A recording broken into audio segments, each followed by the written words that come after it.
Pressure is building, and you feel the urge to snap. Now picture a different kind of leader, one whose calm is unshakable. That quiet strength is not an accident, it is silent power. This is the inner fortitude born from self-mastery, not from shouting commands. In the next few minutes, we will explore 25 specific Stoic affirmations.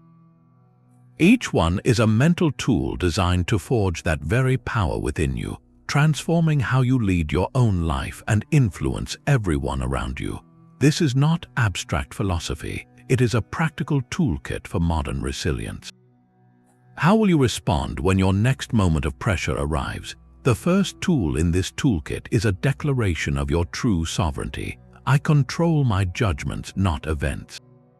This idea comes from the Stoic teacher Epictetus, who began his entire philosophy by drawing a simple, life-changing line in the sand. He said that some things are up to us and some things are not. Our opinions, our impulses, our desires and aversions, these are up to us. Our body, our property, our reputation, our public office, these are not. The entire art of living well, he argued, depends on understanding this distinction perfectly.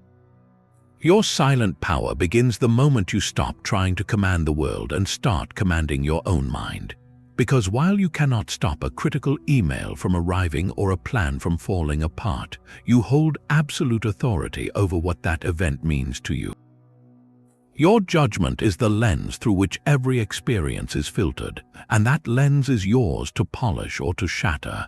Modern neuroscience gives us a vivid picture of why this is so difficult.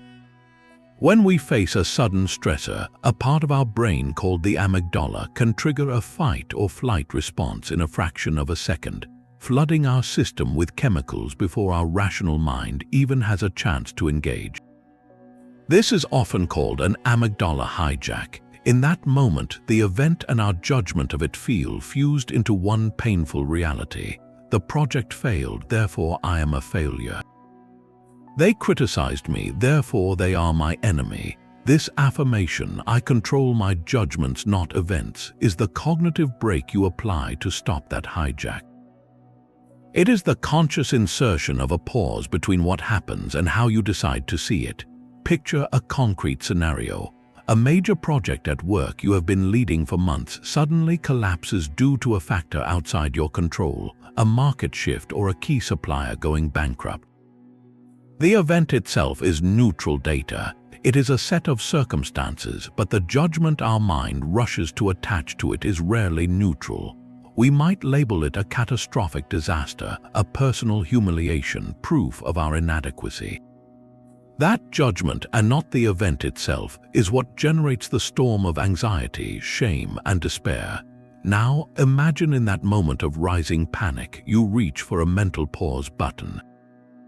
And on that button are written the words, I control my judgments, not events. You press it, the whirlwind does not vanish, but it stops accelerating.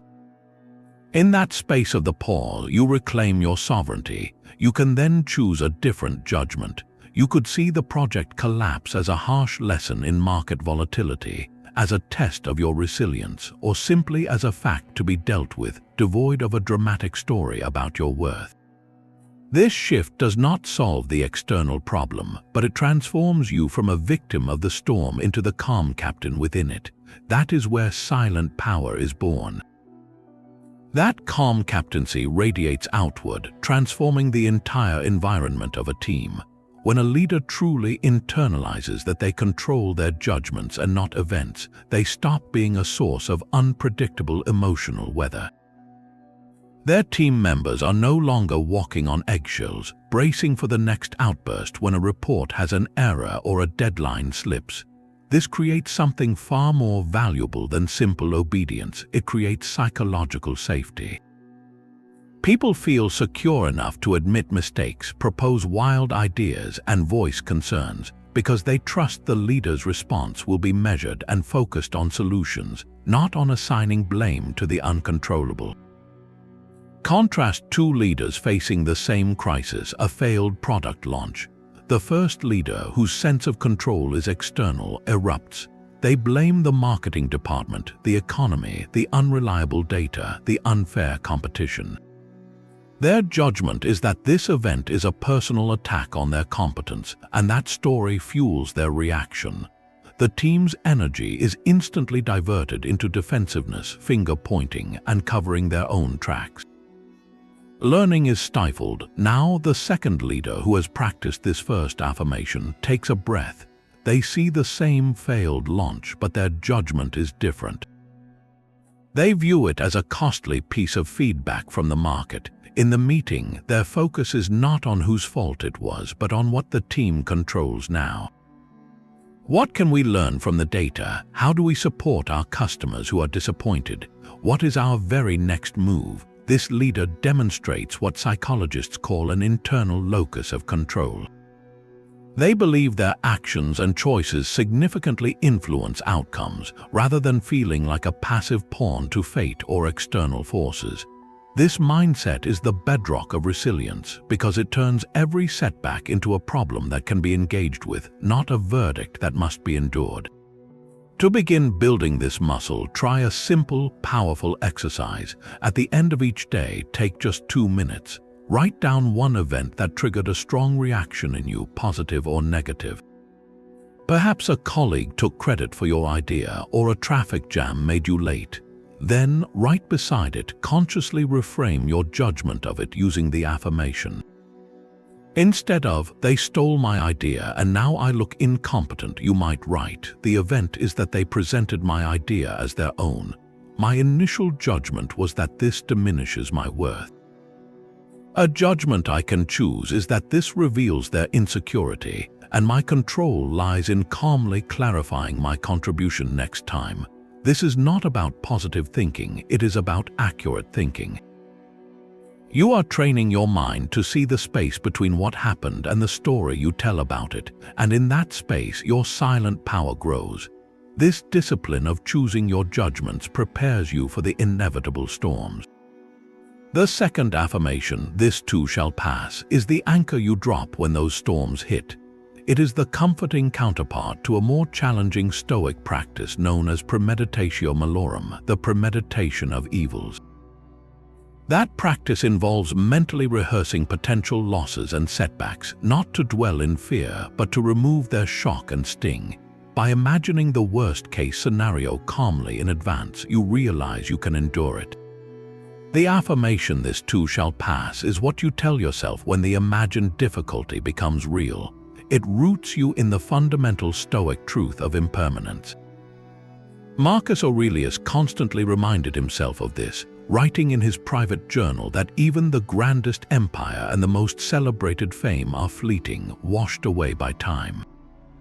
He would visualize the bustling courts and markets of his Rome empty and silent, a powerful exercise to see his present troubles within the vast, calm flow of history. Nothing, good or bad, lasts forever. This is not a pessimistic thought, it is a liberating one. When you truly internalize it, a painful quarterly loss or a searing public relations crisis loses its power to define you. The event is not your permanent state, it is a temporary condition you are moving through. Think of a captain on a ship in a ferocious gale. The crew is terrified, the decks are awash, every timber groans. If the captain panics, screams that the world is ending, the crew descends into chaos. But if the captain stands firm at the helm, face set against the wind, and with calm assurance tells them, "This storm will pass," that simple statement changes everything. It does not stop the waves, but it steadies every heart on board. The crew's energy shifts from pure survival to purposeful action because they trust the tempest is not eternal. Your mind is that ship, and your leadership, whether of a team or simply of your own life, is that captain's voice. In a modern scenario, perhaps your company has just posted its first quarterly loss in years.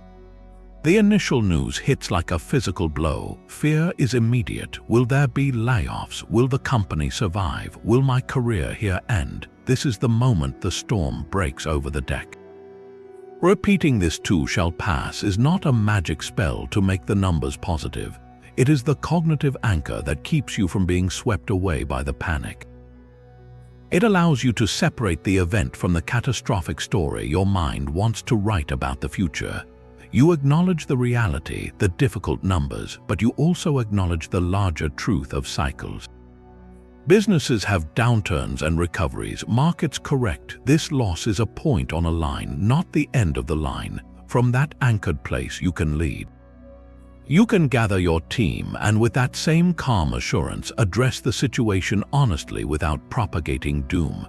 You can focus everyone on what can be controlled now, the next client call, the next product adjustment, the next careful expense review.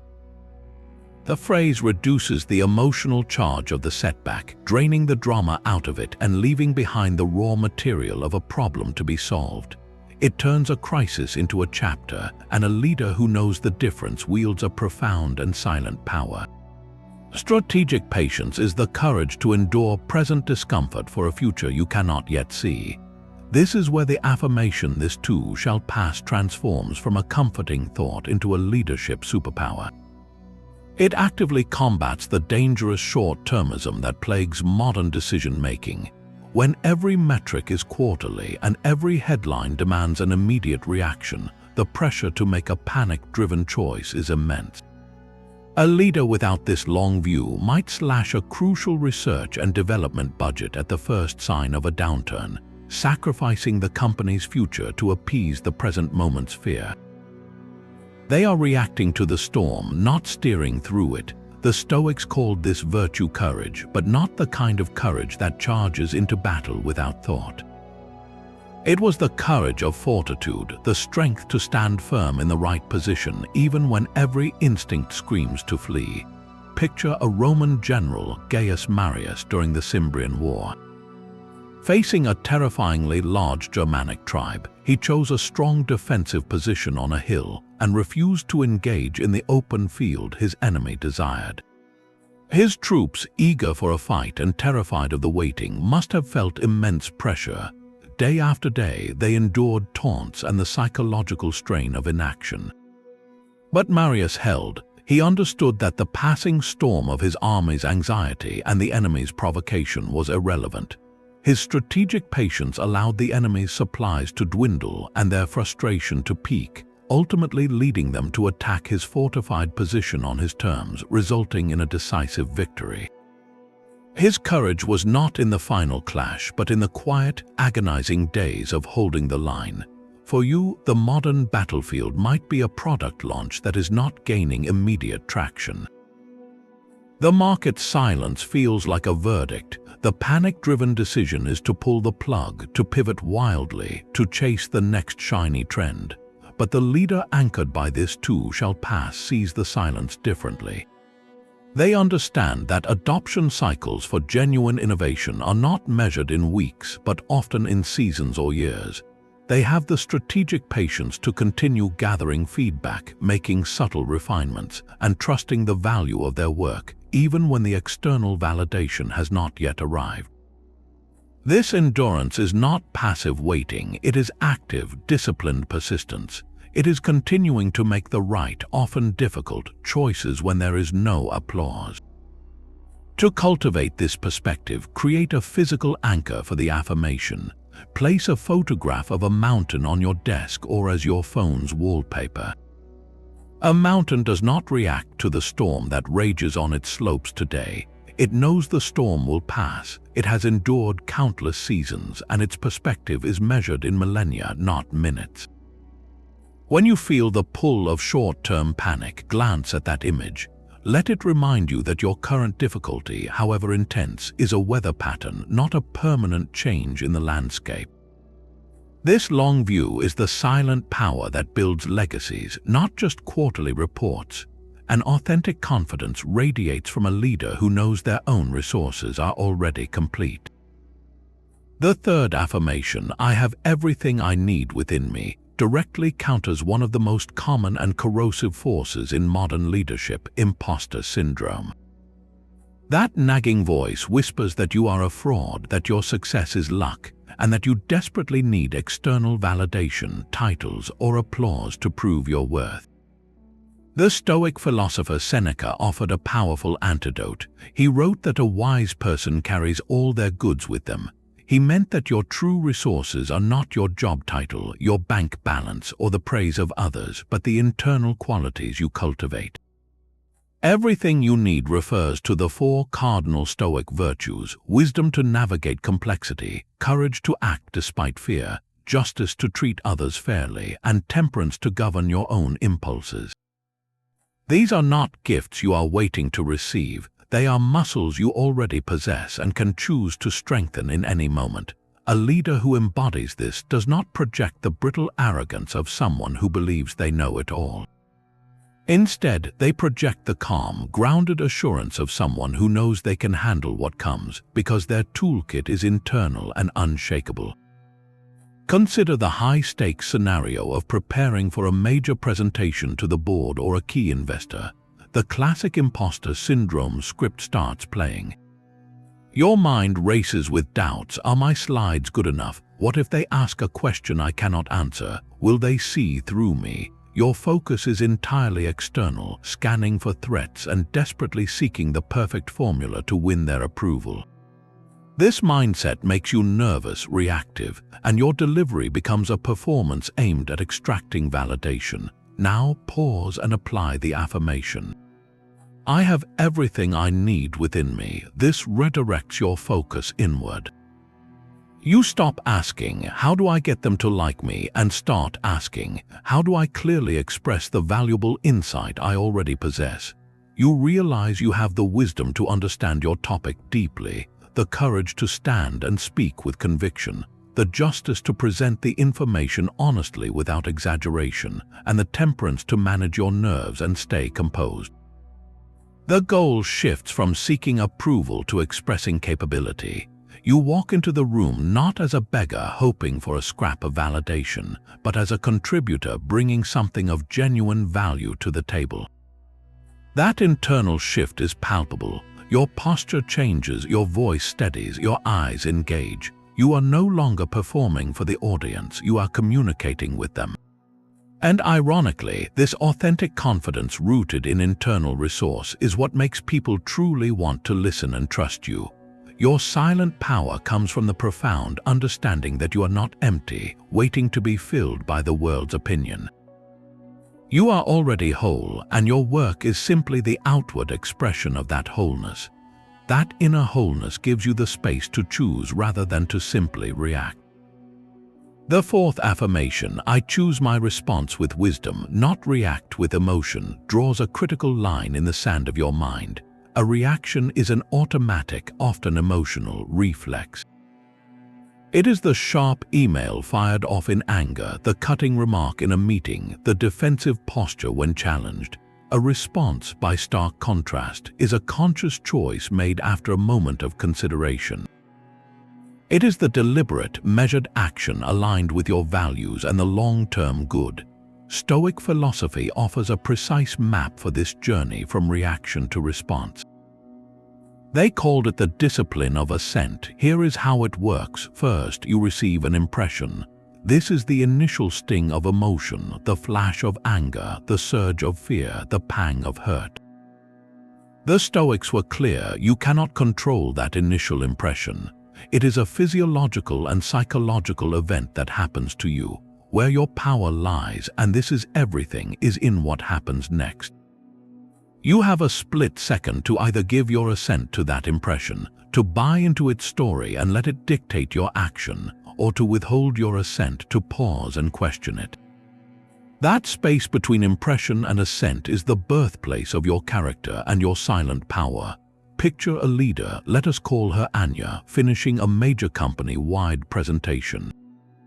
She feels it went well. She answered questions confidently. Later that afternoon, she is copied on an email from a senior colleague to the entire executive team.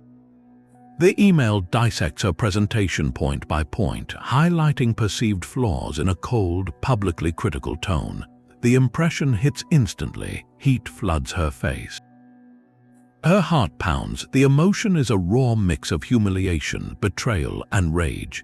The automatic reaction, the one her amygdala is screaming for, is to hit reply all. To defend herself fiercely, to point out the colleague's own past mistakes, to escalate the conflict and win in the court of public opinion. That is the reaction. It is emotional, it is about saving face in the moment, but Anya has practiced this affirmation. She feels the sting, she acknowledges it fully. I am furious, she thinks. And then she presses the mental pause button. I choose my response with wisdom, not react with emotion. In that pause, she withholds her immediate assent to the story her anger is telling her. She asks stoic questions. Is this email truly within my control? No, it has already been sent. Is my colleague's opinion within my control? No. What is within my control? My own next action. What would a wise response look like? One that de-escalates, that seeks understanding, that prioritizes the team's mission over my wounded pride. She closes her email tab. She takes a walk. An hour later, from a place of calm, she drafts a response. She writes only to the critical colleague, not to the whole team. She thanks them for their close attention to the details. She asks if they have 15 minutes tomorrow to discuss their perspective further, as she values their insight and wants to ensure the project's success. This is a response. It is chosen, it is wise, it is powerful precisely because it is not what the emotion demanded. By not feeding the conflict, she starves it. She remains the adult in the room, and her silent power grows exponentially. Everyone on that executive team who saw the original barbed email now sees her measured reply. Their respect for her does not just return, it solidifies into something deeper because she demonstrated the rarest of leadership qualities, emotional sovereignty. She was provoked and she chose not to be ruled by the provocation. This is how you build an unshakable reputation, not by never facing criticism, but by how masterfully you navigate it when it arrives.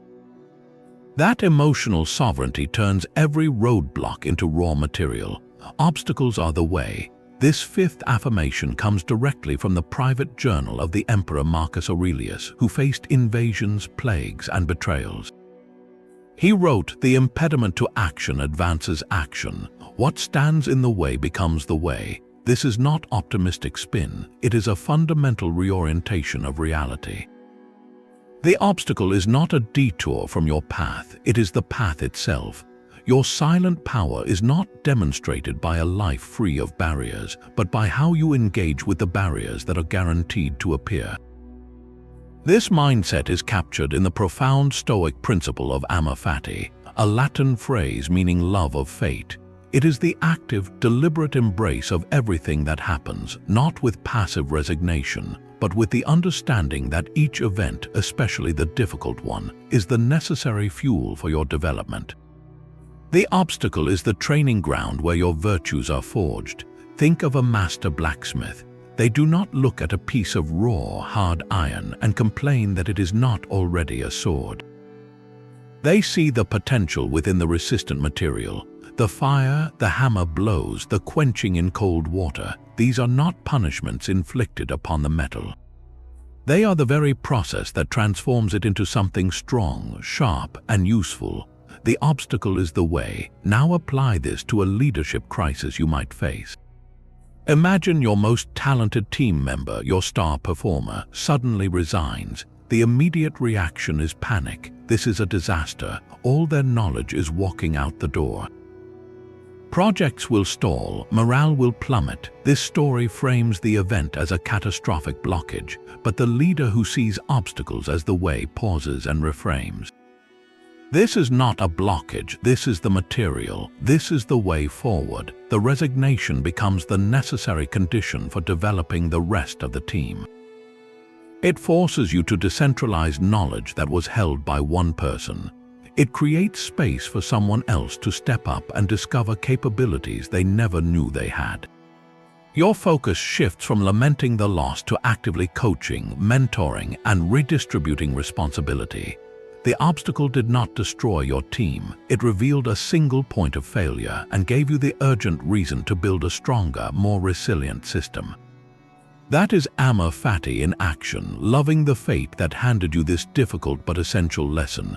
or consider a concrete supply chain breakdown that halts your production line.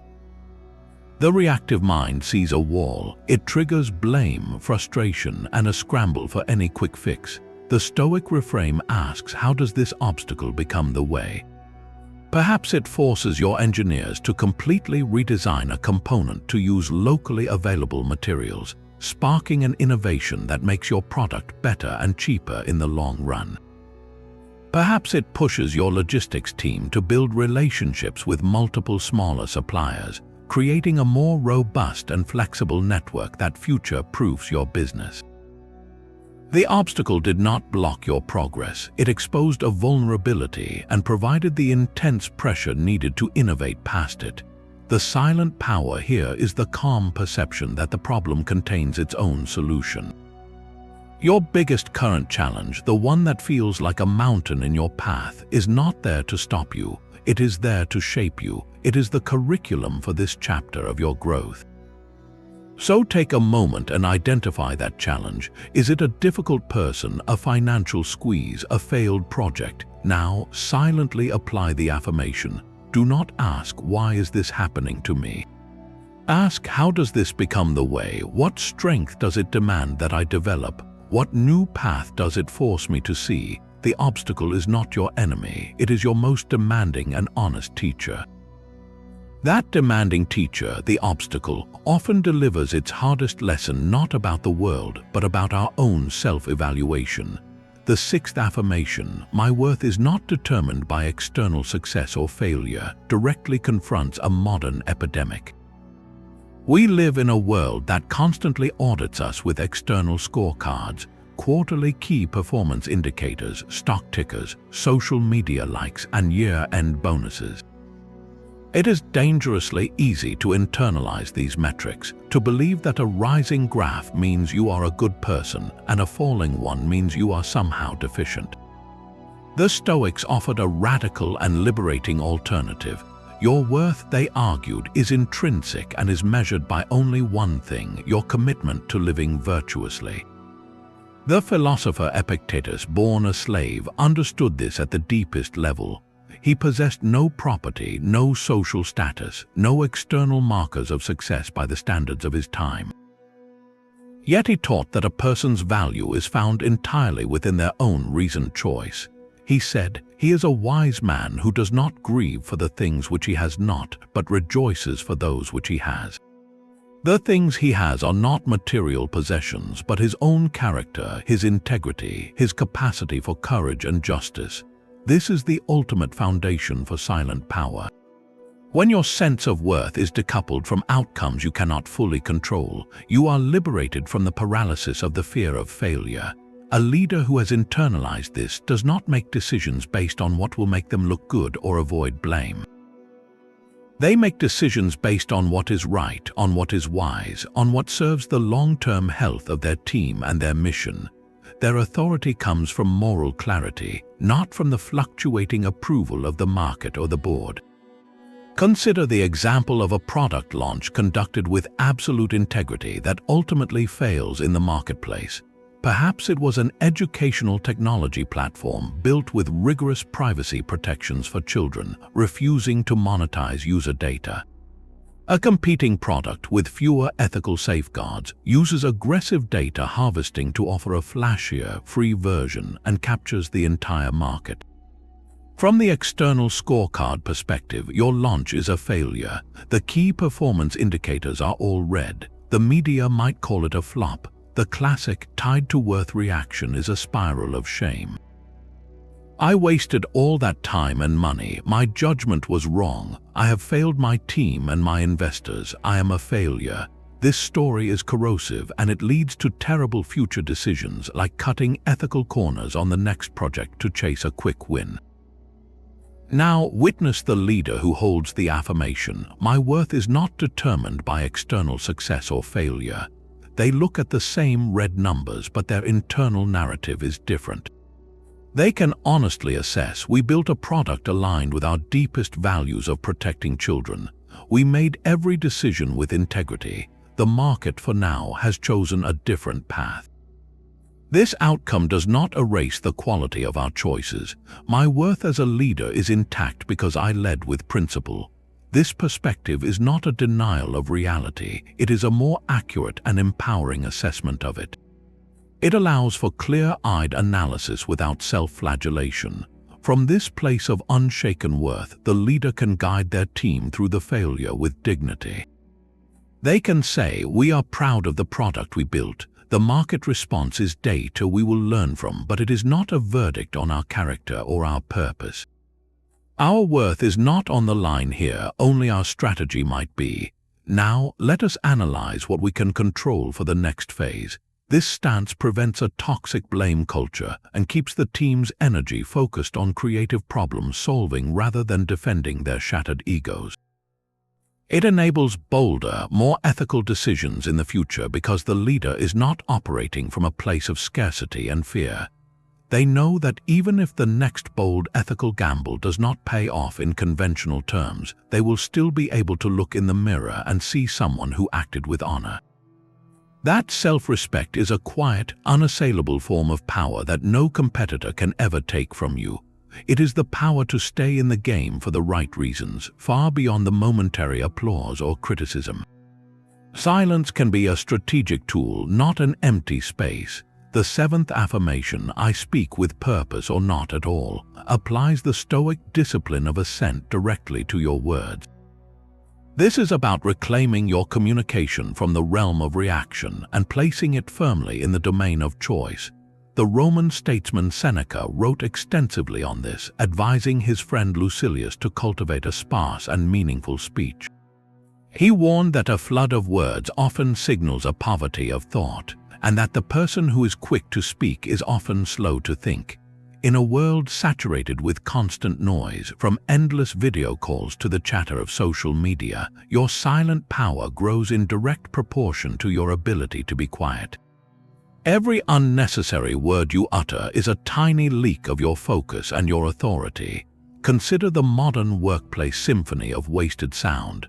The meeting that could have been an email, the reactive email fired off in frustration that now requires 3 more messages to clean up, the speculative gossip by the coffee machine that sows doubt and erodes trust.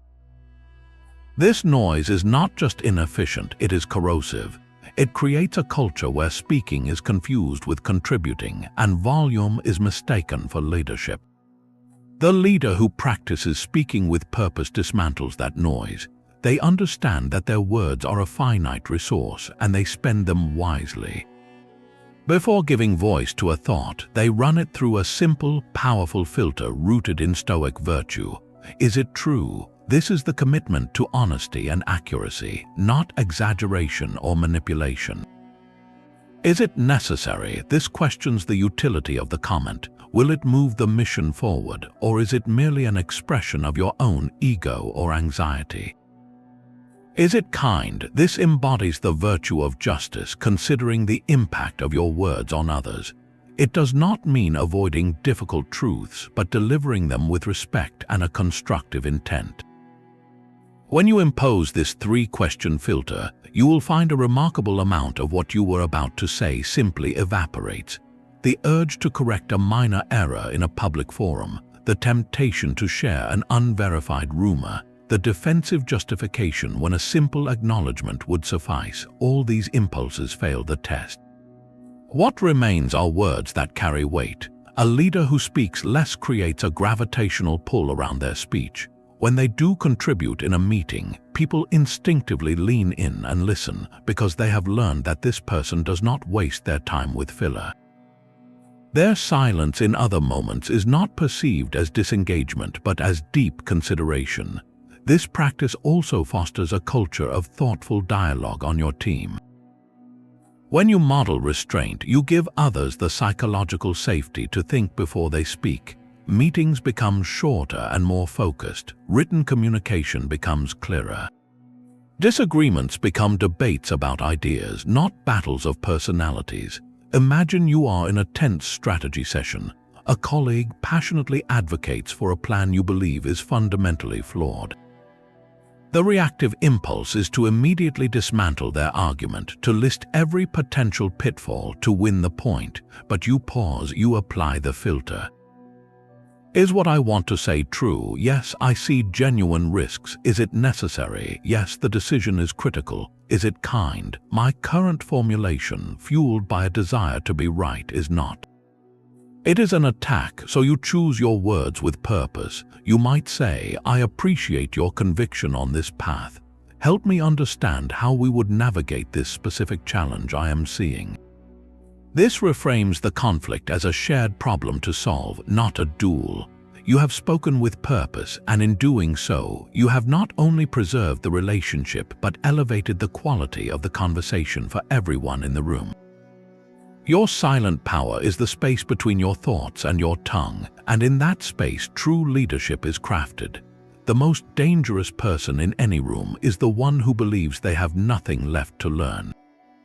The eighth affirmation, I am a student of life, always learning, channels the deepest Stoic commitment to the virtue of wisdom. For the Stoics, wisdom was not a trophy you acquired and placed on a shelf. It was an active, endless practice of refining your understanding of the world and your place in it. This mindset finds its purest expression in the famous declaration of Socrates, who said, I know that I know nothing. That statement is not an admission of ignorance, but a declaration of intellectual freedom. It is the conscious emptying of the cup so that new understanding can be poured in. A leader who internalizes this does not see their title as a certificate of completion, but as a license to inquire more deeply. Their silent power is flexible and resilient because it is rooted in curiosity, not in the brittle armor of omniscience. Consider the contrasting archetypes in a modern company. The know-it-all leader enters every meeting with their mind already made up. They listen only to confirm their own opinions and perceive questions as challenges to their authority. When a junior team member presents data that contradicts their strategy, they feel threatened. Their response is often to dismiss, deflect, or dominate the conversation. Their power is a loud, fragile thing, maintained through intimidation and the suppression of other voices. It shatters the moment reality proves them wrong. Now picture the student leader. They walk into the same room with a different posture, both physically and mentally. They are genuinely curious about what they might not yet see. When that same junior team member presents contradictory data, the student leader leans forward. Their first thought is not, how dare they, but what can I learn from this? They ask clarifying questions. They openly acknowledge the gap in their own understanding. This does not diminish their authority, it transforms it. The team sees a leader secure enough to admit they do not have all the answers, which makes them trust that leader's judgment all the more. The leader's power grows because they are now tapping into the collective intelligence of the entire room, not just the echo of their own thoughts. This student mindset is your greatest defense against obsolescence in a rapidly changing world. It makes you adaptable. When new technology disrupts your industry, you are not the executive clinging desperately to the old model. You are the one signing up for the online course, convening the brainstorming session with the newest hires, and asking what is possible now. Your identity is not tied to being the expert of yesterday, but to being the most engaged learner of today. To cultivate this, establish simple rituals that reinforce the identity of a student. Dedicate 20 minutes each morning not to checking email, but to reading a page of ancient philosophy or modern psychology. The goal is not to finish a book, but to ignite a single thought that challenges your assumptions. Create a formal feedback ritual. Once a month, ask one person on your team from any level one simple question. What is one thing I could do differently that would make your work more effective? And then the most important part, listen without justification or defense. Just say thank you and let the lesson settle. Most profoundly, reframe every mistake, especially your own, through the lens of the student. A missed deadline or a misjudged market is not an indictment of your capability. It is a lesson delivered in the most memorable way possible. the student leader debriefs a failure with the team by asking, "What did this teach us?" This shifts the energy from blame to laboratory analysis. You are all students of the craft, collectively deciphering the feedback the world has just provided. When you internalize that you are always learning, you disarm failure of its power to shame you. You greet obstacles with the curiosity of a researcher, and your silent power becomes the quiet confidence of someone who is perpetually growing, unafraid of what they do not yet know. There is a price tag dangling from every ambition you have. The ninth affirmation, "My peace is not for sale," is your refusal to pay it. The Stoics issued a stark warning against this most common of human transactions, trading your inner tranquility for the hollow currency of external rewards. Marcus Aurelius captured the irreversible cost of such a bargain when he wrote that the soul becomes dyed with the color of its thoughts. Spend your days thinking about wealth, status, and pleasure, and your inner world takes on that hue, becoming restless, envious, and perpetually unsatisfied. Your peace is the ultimate non-negotiable, the one possession that, once sold, you can never truly buy back. For a leader, the temptations to make this trade are constant and dressed in respectable clothing. It is the subtle pressure to compromise a core ethical standard to secure a lucrative deal. It is the glorified hustle culture that demands you sacrifice sleep, health, and family time for the next promotion. It is the quiet choice to seek popularity with a crowd over standing firmly on principle. Each time you consider such a trade, you are standing at a marketplace of your own soul, and the affirmation is the sign you post above your stall, "Not for sale." The silent power of a leader who is internally anchored in this way is immense. They become unflappable because they cannot be bought with a bonus or flattered with a title. Their motivations are opaque and untouchable to those who only understand the language of transaction. This makes them incredibly difficult to manipulate or corrupt. Colleagues and competitors alike learn that this person's compass points to a true north that is not magnetic attraction to wealth or fame, but to integrity and inner harmony. History offers a vivid portrait of this principle in the Roman senator Cato the Younger. In an era of rampant corruption and political auctions, Cato was known for his inflexible integrity. He lived simply, spoke plainly, and was famously indifferent to bribes or threats. During a contentious debate over distributing public lands, his opponents tried to buy his silence by offering him the choicest plot for himself. Cato's response was not a loud refusal, but a silent, devastating power. He simply stood and walked out of the Senate, making it physically impossible for them to proceed with the vote in his absence. He did not need to give a grand speech about his virtue. His actions declared that his principles, his inner peace, were not for sale at any price. His power came not from what he acquired, but from what he consistently refused. In a modern boardroom, this might look like the chief executive officer who walks away from a merger that would double the company's size but require massive layoffs that betray a promise to the team. The market analysts may call it a foolish, sentimental decision. The board may pressure for the short-term gain, but the leader whose peace is not tied to the stock price can withstand that pressure. They understand that the soul of the company and their own would be dyed with the color of that betrayal. Their peace comes from knowing they led in alignment with their values, regardless of the external reward they left on the table. This is not about rejecting success, it is about defining it on your own terms. It asks you to conduct a ruthless audit of your own life. What small compromises are you already making? Are you trading hours of quiet reflection for mindless scrolling that leaves you agitated? Are you trading honest feedback for the cheap peace of avoiding a difficult conversation? Every time you choose the external reward over your internal calm, you are selling off a piece of your sovereignty. The leader who guards their peace becomes a sanctuary for others. In times of crisis, when everyone else is panicking about bonuses or blame, this leader's calm is a stable ground. People are drawn to that stability because it feels real in a world of fabricated urgency. Your silent power, then, is the quiet confidence of someone who knows exactly what they will not do, and that list is far more defining than the list of everything they own. Justice is the most demanding of the Stoic virtues because it forces us to look beyond ourselves. It is fairness, kindness, and a conscious contribution to the common good, even when it costs you personally. The 10th affirmation, I act with justice, even when it is inconvenient, is where silent power reveals itself as moral power. This is not about grand, public acts of charity. It is about the quiet, difficult choices that define your character when no one is applauding. The Stoics viewed justice as the source of all other virtues, the commitment to seeing others as fellow participants in a shared world, deserving of fairness and dignity. When you anchor your leadership here, your influence transforms from something you demand into something you earn, building the only currency that truly lasts: trust.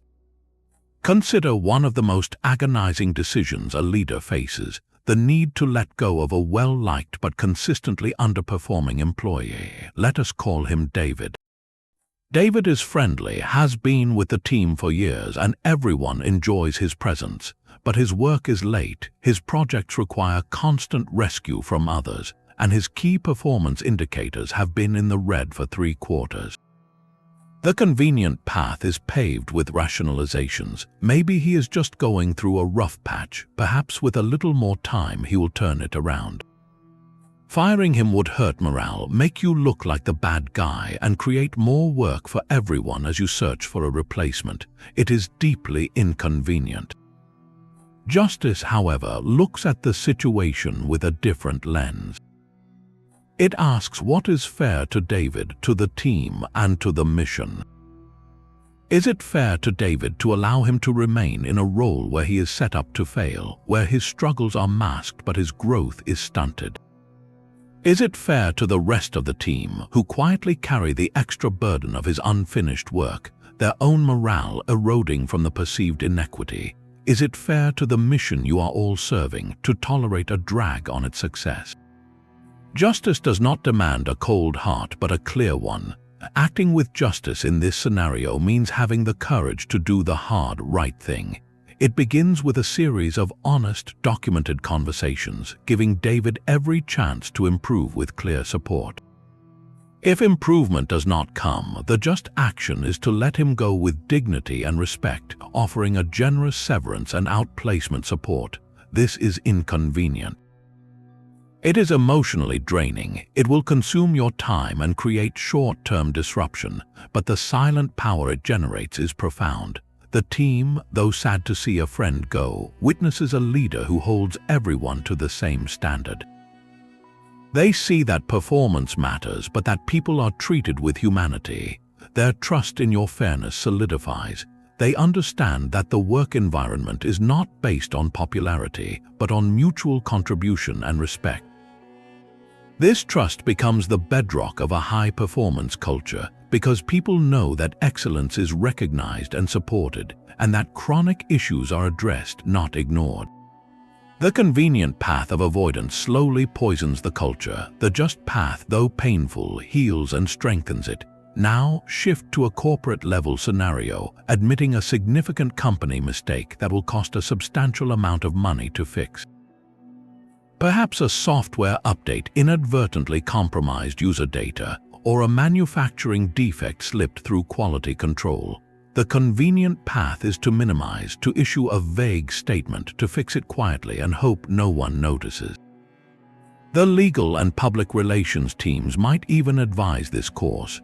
Justice, however, speaks a different truth.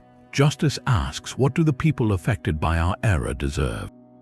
They deserve honesty, transparency, and a swift commitment to make it right.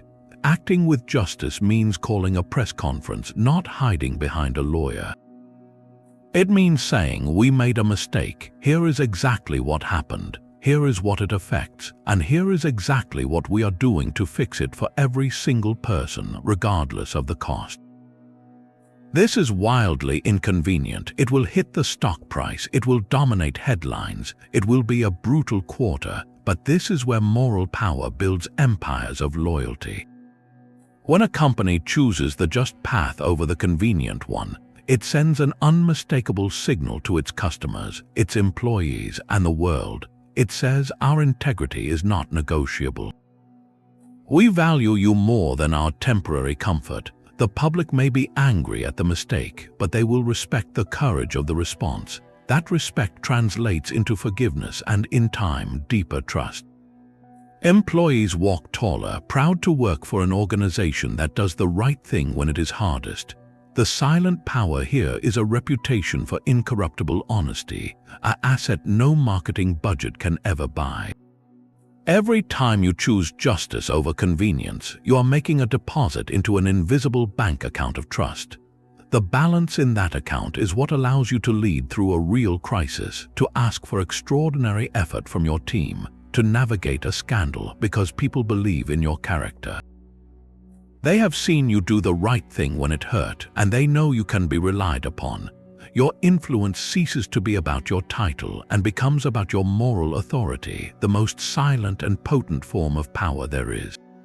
A leader's credibility is forged not in their moments of triumph, but in their honest confrontation with error. The 11th affirmation, I own my mistakes and learn from them, turns the inevitable stumble into a source of strength. This is the practical application of the student mindset we just explored, but with higher stakes because it involves your public reputation. The Stoic philosopher Seneca wrote that the first step toward wisdom is to recognize your own foolishness, and the first step toward strength is to admit your weakness. He saw error not as a stain on your character, but as the most direct feedback mechanism the universe provides for your growth. To hide a mistake, to deflect blame, is to reject that gift and choose the illusion of perfection over the reality of progress. The weak leader operates from a place of fragile ego.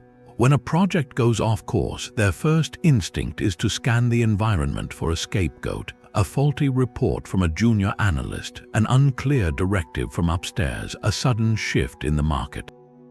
They believe their authority depends on being right, so they cannot afford to be wrong. This creates a culture of fear where team members learn to hide their own small errors, which then snowball into larger disasters no one dares to address. The atmosphere becomes thick with unspoken anxiety and covert blame. In stark contrast, the leader who embodies silent power understands a profound paradox. Publicly owning a mistake does not diminish your authority, it solidifies it. When you stand before your team and say, I made an error in judgment here, and this is what I am learning from it, you are demonstrating the highest form of security. You are showing that your identity is not tied to infallibility, but to integrity and growth. This single act does more for psychological safety than 100 team-building exercises. It gives everyone permission to be human, to take calculated risks, and to focus on solutions rather than cover-ups. Your credibility skyrockets because people trust a leader who is honest more than one who is merely impressive. To navigate this difficult terrain, you can use a simple, Stoic-fueled framework. The triple A method: acknowledge, analyze, adjust. The first A, acknowledge, is the courageous public step. It must be specific, timely, and devoid of excuses. Do not say, mistakes were made. Say, I made a mistake. I approved the budget without consulting the engineering team, and that created a bottleneck. This is where you internally lean on the affirmation, I own my mistakes and learn from them, to quiet the voice of shame that screams to stay silent. The second A, analyze, is the private, rational dissection. This is the Stoic discipline of judgment applied to your own actions. With calm detachment, ask, what was the root cause of my error? Was it a lack of information, a cognitive bias like overconfidence, or rushing under pressure? The key is to analyze without self-flagellation. Do not say, I am an idiot. Say, my judgment was clouded by the desire to meet an arbitrary deadline. I will seek broader counsel before similar decisions in the future. This turns the mistake from a personal failure into a procedural lesson. The final A, adjust, is the changed behavior that proves the lesson was learned. This is the Stoic commitment to progress. It is the new habit, the added checkpoint, the different question you now ask in meetings. It is the visible proof that your ownership was not just words, but the catalyst for genuine improvement. Imagine a concrete scenario. You are a department head who pushed hard for a new vendor based on a compelling sales pitch, bypassing the usual lengthy vetting process to save time. 6 months in, the vendor's performance is disastrous, causing delays and cost overruns that affect the entire team. The weak leader blames the vendor for misleading them or blames the procurement team for not warning them loudly enough. The silent leader calls a team meeting. They acknowledge, "I chose to shortcut our vetting process for the sake of speed. That was my error, and it has caused all of you significant disruption. I apologize." Then they analyze privately, perhaps realizing their root cause was an irrational fear of falling behind a competitor. Finally, they adjust by publicly reinstating the vetting protocol for all future decisions and committing to a bi-weekly review of any new partner's performance. This response transforms a failure of judgment into a masterclass in accountable leadership. The team's respect deepens, and the process becomes stronger than it was before the error occurred. Your silent power grows from the understanding that a mistake confessed and corrected is not a liability. It is an investment in the trust and resilience of everyone around you. Indifference is a word that often carries a cold, uncaring connotation.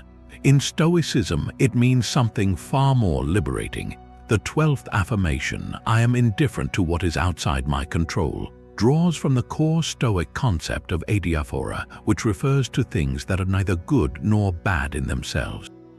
These are the externals, the events and outcomes that lie beyond the reach of your will.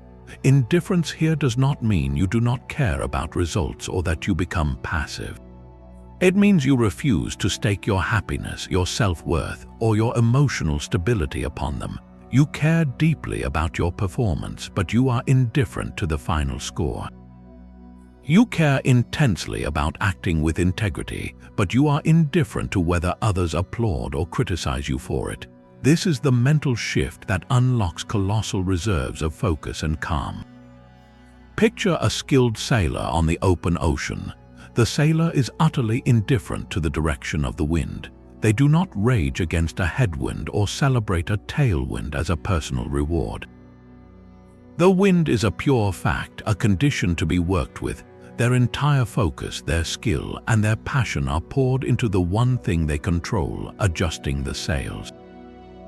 They trim them, they tack, they harness the very force that seems opposed to them to propel the vessel forward. Your mind is that ship. The winds are everything outside your control, the market shifts, the sudden actions of a competitor, the unpredictable opinions of clients, the weather that delays a shipment, the mood of a colleague on any given morning. Indifference means you stop wasting energy cursing the wind or praying for it to change. You accept its reality without emotional investment, and you pour every ounce of your effort into mastering your sails, your judgments, your actions, and your character. This is where silent power finds its most potent fuel, the liberation from fruitless worry. A leader shackled to externals is in a constant state of anxiety. They check the stock ticker every hour, letting it dictate their mood. They obsess over a competitor's new product launch, feeling personally attacked. They crave public praise and are devastated by the slightest criticism. Their mental energy is scattered, chasing 1,000 shifting winds, leaving little for the steady work of steering. The leader who practices indifference to the uncontrollable experiences a profound cognitive unburdening. They can look at a crashing market and think that is the wind. My job is not to change it, but to adjust our sails. What can we control right now? Perhaps we control our communication with investors, our operational efficiency, our care for our team's morale during the uncertainty. Their focus narrows with laser intensity to the sphere of their own agency. This is not a retreat, it is a strategic concentration of force. Think of a technology company whose main rival unexpectedly releases a revolutionary feature, capturing all the media attention. The reactive leader tied to the external spirals. They call panicked meetings, demanding their team match the feature in an impossible time frame. They lash out at their own research and development department. They make rushed, poor decisions fueled by envy and fear. They are trying to command the wind. The Stoic leader, grounded in indifference to the competitor's move, gathers their team with a different energy. They acknowledge the reality. The competitor has done this. That is the new wind direction. Now let us adjust our sails. What is our unique strength they cannot easily copy? How does this shift in the landscape actually reveal a new customer need we can address differently? What is the very next deliberate step we can take? This leader's calm is not apathy. It is the focused intensity of a master sailor in a storm, wholly consumed by the art of navigation, not by the terror of the waves. To cultivate this, start by making two lists. On one side, write down the things currently causing you stress. Then, ruthlessly categorize them, which are truly outside your control, the wind. A global supply chain issue, a key employee's personal decision to leave, the overall economic sentiment.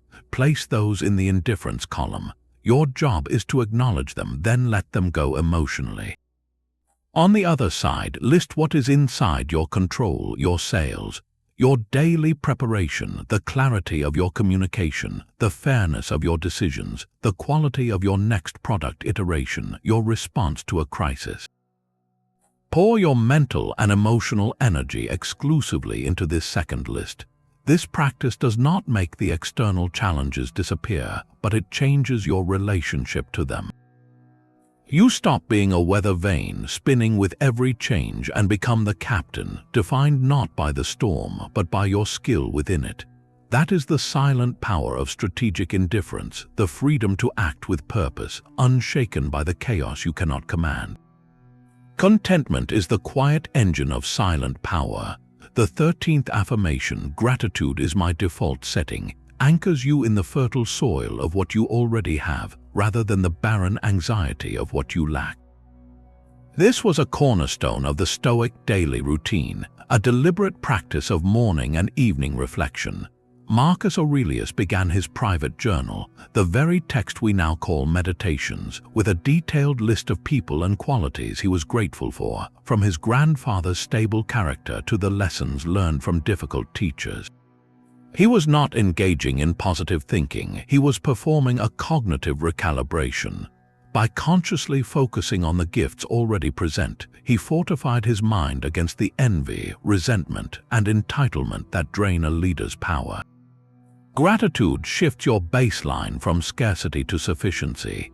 When your default setting is to notice what is working, what is good, and what is a privilege, you approach challenges from a position of strength, not desperate need. Your silent power comes from the deep, unspoken confidence that you are already resourceful, already supported, already standing on a foundation of past successes and present advantages.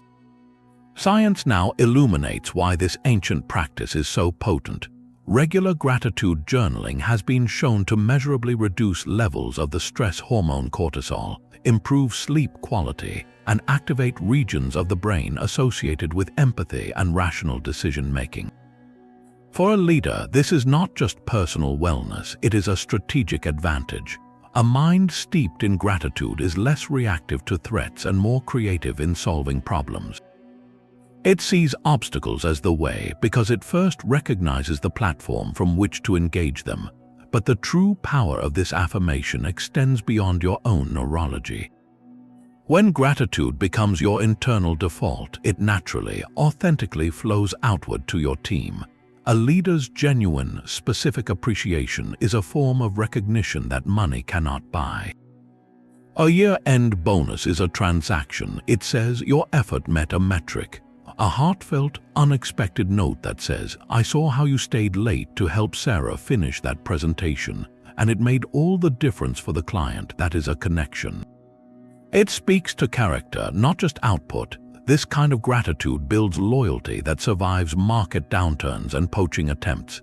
It makes people feel seen as human beings, not just human resources. Their motivation shifts from external reward to internal pride and a desire to contribute to a leader who values them.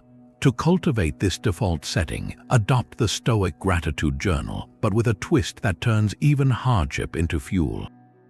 Each evening, ask yourself one prompt: what challenge today offered me a chance to practice virtue? This reframes the entire day. That difficult conversation with an underperforming employee is no longer just a headache. It becomes the raw material for practicing justice and courage.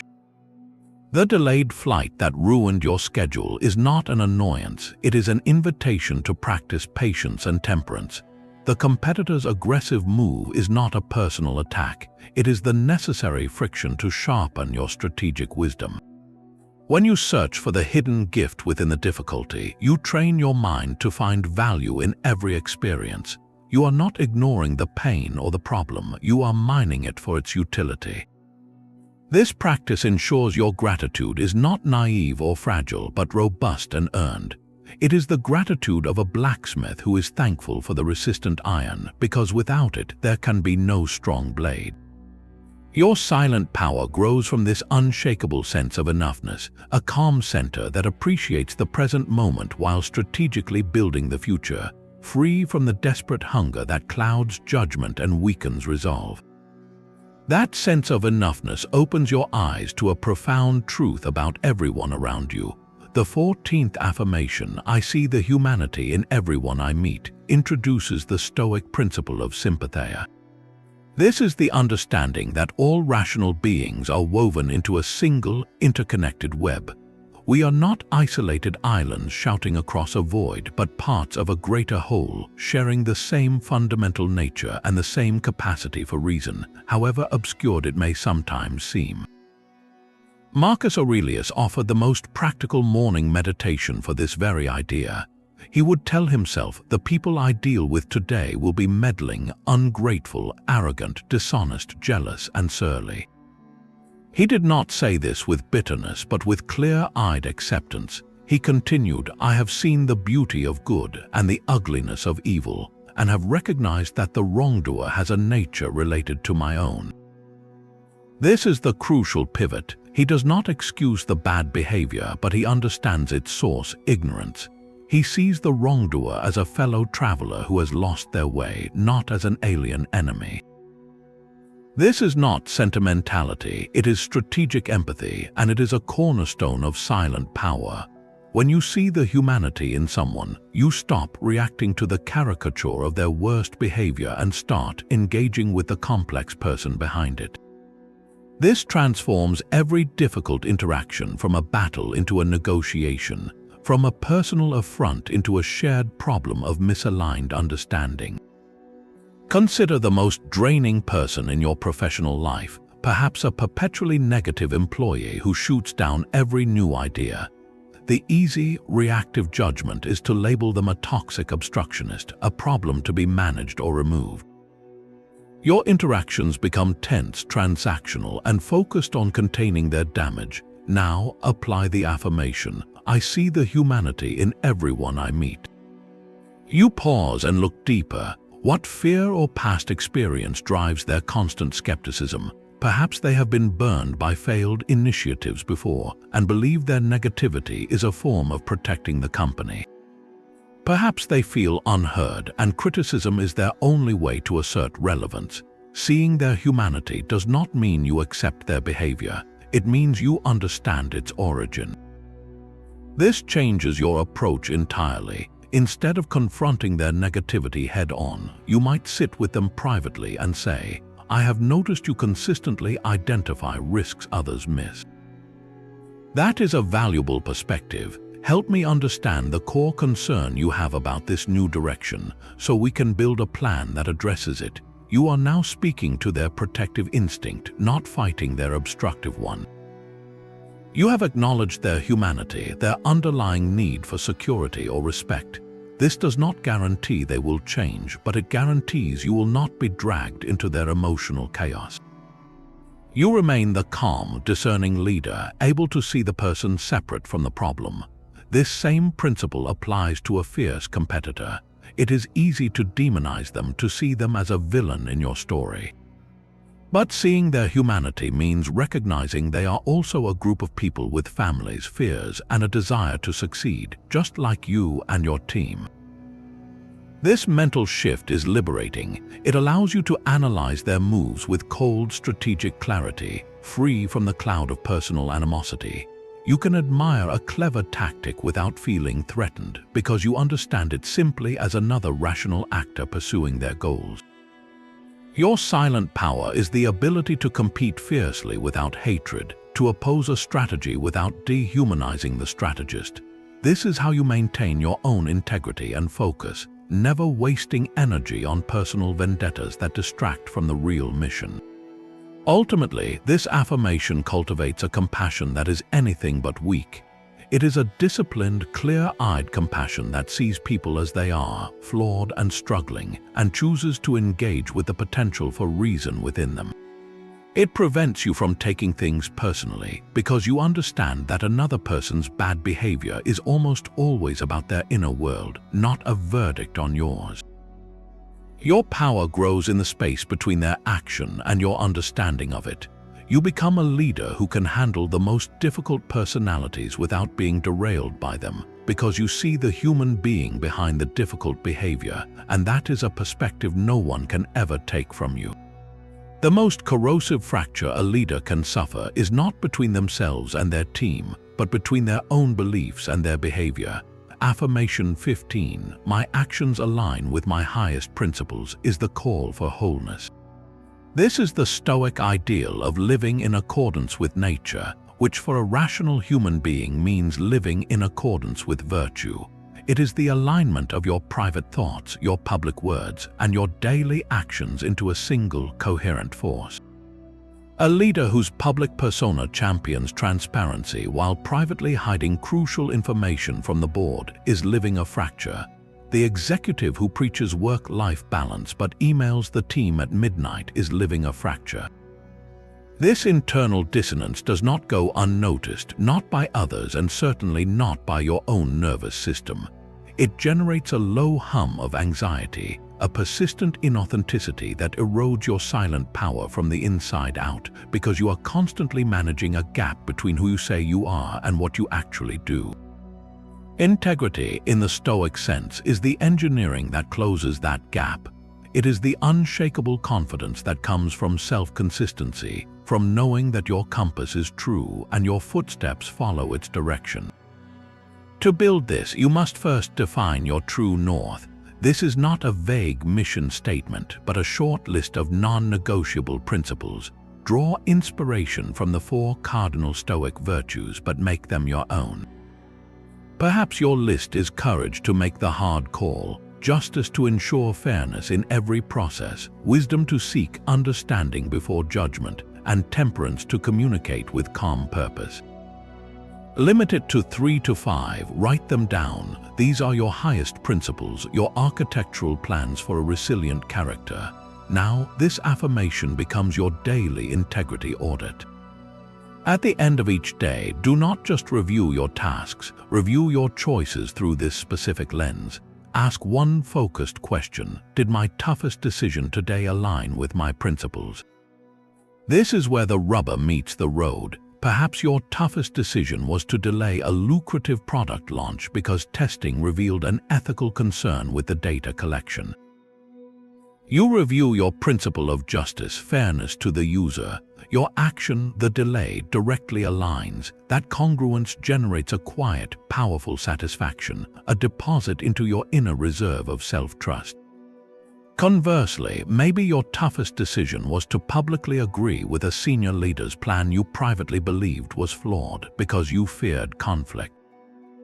You review your principle of courage. Your action, the silent agreement, did not align. This is not an invitation for self-condemnation, but for clear-eyed acknowledgement. The fracture is identified, the lesson is noted. Tomorrow offers a new choice to mend it. This daily practice builds the muscle of self-consistency. Over time, your decisions begin to flow more naturally from these anchored principles because you have trained your mind to reference them under pressure. Your silent power manifests as a palpable authenticity. People may not know your specific list, but they sense the alignment. They hear no disconnect between your speeches and your conduct. They observe that you treat the intern with the same respectful tone you use with the chief executive officer, because your principle of justice applies universally. This consistency makes you predictable in the best possible way, predictable in your fairness, predictable in your rationality, predictable in your courage. In a world of shifting alliances and situational ethics, that predictability becomes a beacon. It tells everyone around you that this leader is not for sale, not swayed by momentary panic, not crafting a separate reality behind closed doors. They are who they say they are, and that is the most silent and most formidable power of all. Silence is not merely the absence of sound, but the presence of a mind uncluttered. The 16th affirmation, I embrace simplicity and focus, is the practical architecture for that inner quiet. The Stoics practiced a form of deliberate asceticism, not as a punishment but as a liberation. They understood that every possession, every obligation, and every trivial concern you allow into your life is not just an object or a task, it is a mental tenant. It demands a piece of your attention, your worry, and your energy. Seneca wrote with piercing clarity about the burden of wealth, observing that what we own often ends up owning us. He said that poverty adjusted to the law of nature is great wealth. He was not glorifying destitution, but highlighting the freedom that comes when your needs are few and your mind is clear. Your silent power is directly proportional to the mental bandwidth you have free to focus on what truly matters. A mind cluttered with the trivial is a noisy, reactive mind, easily overwhelmed and scattered. A mind committed to simplicity is a quiet, directed beam of light capable of cutting through complexity with calm precision. Modern leadership is a masterclass in distraction. You are besieged by the tyranny of the urgent, the endless chime of notifications, the bottomless inbox, and the constant pressure to be across every detail. This environment creates a state of chronic decision fatigue, where your cognitive resources are so depleted by midday that making a meaningful strategic choice feels impossible. You're trying to steer a ship while constantly bailing out 1,000 tiny leaks. The affirmation to embrace simplicity and focus is your commitment to patch those leaks. It is the philosophy of essentialism applied to your attention.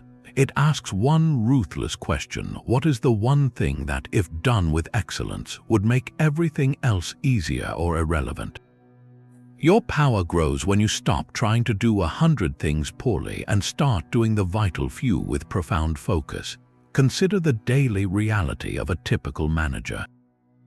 Their morning begins with scanning emails that pull them in 10 different directions, then a calendar packed with back-to-back meetings, many of which they do not truly need to attend. They are constantly context-switching, their attention fractured between a presentation, a Slack message, and a buzzing phone. By 3 in the afternoon, they are mentally exhausted, yet the most important strategic report of the quarter remains untouched on their desk. They are busy, but they are not powerful. The leader who embraces simplicity audits this reality with stoic detachment. They see the clutter for what it is, a series of voluntary choices. They begin by defending their focus like a fortress. They might institute a rule of no meetings before 10 in the morning, reserving those first golden hours for deep, uninterrupted work on the one project that matters most. They turn off all non-essential notifications on their devices, reclaiming their attention from the digital slot machine that is modern communication. They learn to say no to good opportunities so they can say yes to great ones. Their silent power is the spaciousness of their schedule and the depth of their concentration. To build this muscle, adopt a practice of stoic triage. Each week, conduct a 15-minute review with 3 deliberate actions. First, identify and eliminate one unnecessary commitment. This could be a recurring meeting you can delegate or decline, a committee that no longer serves your core mission, or a social obligation that drains more than it gives. Second, eliminate one digital distraction. Unsubscribe from 5 newsletters you never read. Delete a social media app from your phone for the week, or set a hard limit on your news consumption. Third, eliminate one physical clutter. Clear your desk entirely, donating or discarding anything that does not serve a daily purpose. Empty one drawer. Delete 500 old files from your computer. The goal is not austerity for its own sake, but to create palpable space both in your environment and in your mind. Each eliminated item is a freed prisoner of war, a unit of your attention that returns to your command. When you do this weekly, you are not just organizing your life, you are conducting a continuous campaign to reclaim your cognitive sovereignty. The silent power that results is the calm of a captain on a ship with sealed hulls, where the noise of the waves stays outside and all energy is directed toward the horizon. Fear is a physical signal, not a verdict on your character. The 17th affirmation, courage is acting despite fear, dismantles a dangerous myth about leadership. Stoic courage was never defined as the fearless charge of a hero in a story. It was the quiet, trembling resolve of a soldier who feels the cold dread in their stomach, hears the roar of the approaching enemy, and yet plants their feet and holds the line. Why? Because the position must be held.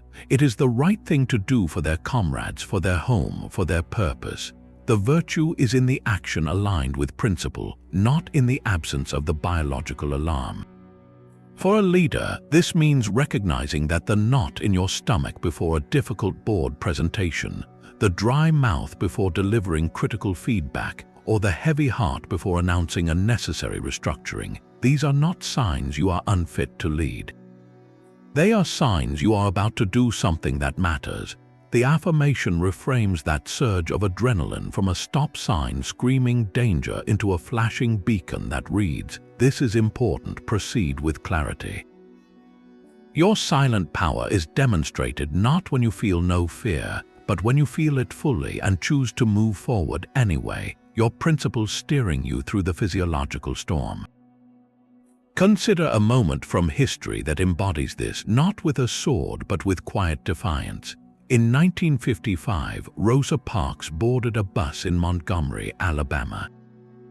She was not a person devoid of fear. She later described feeling a determination covered in a layer of fear.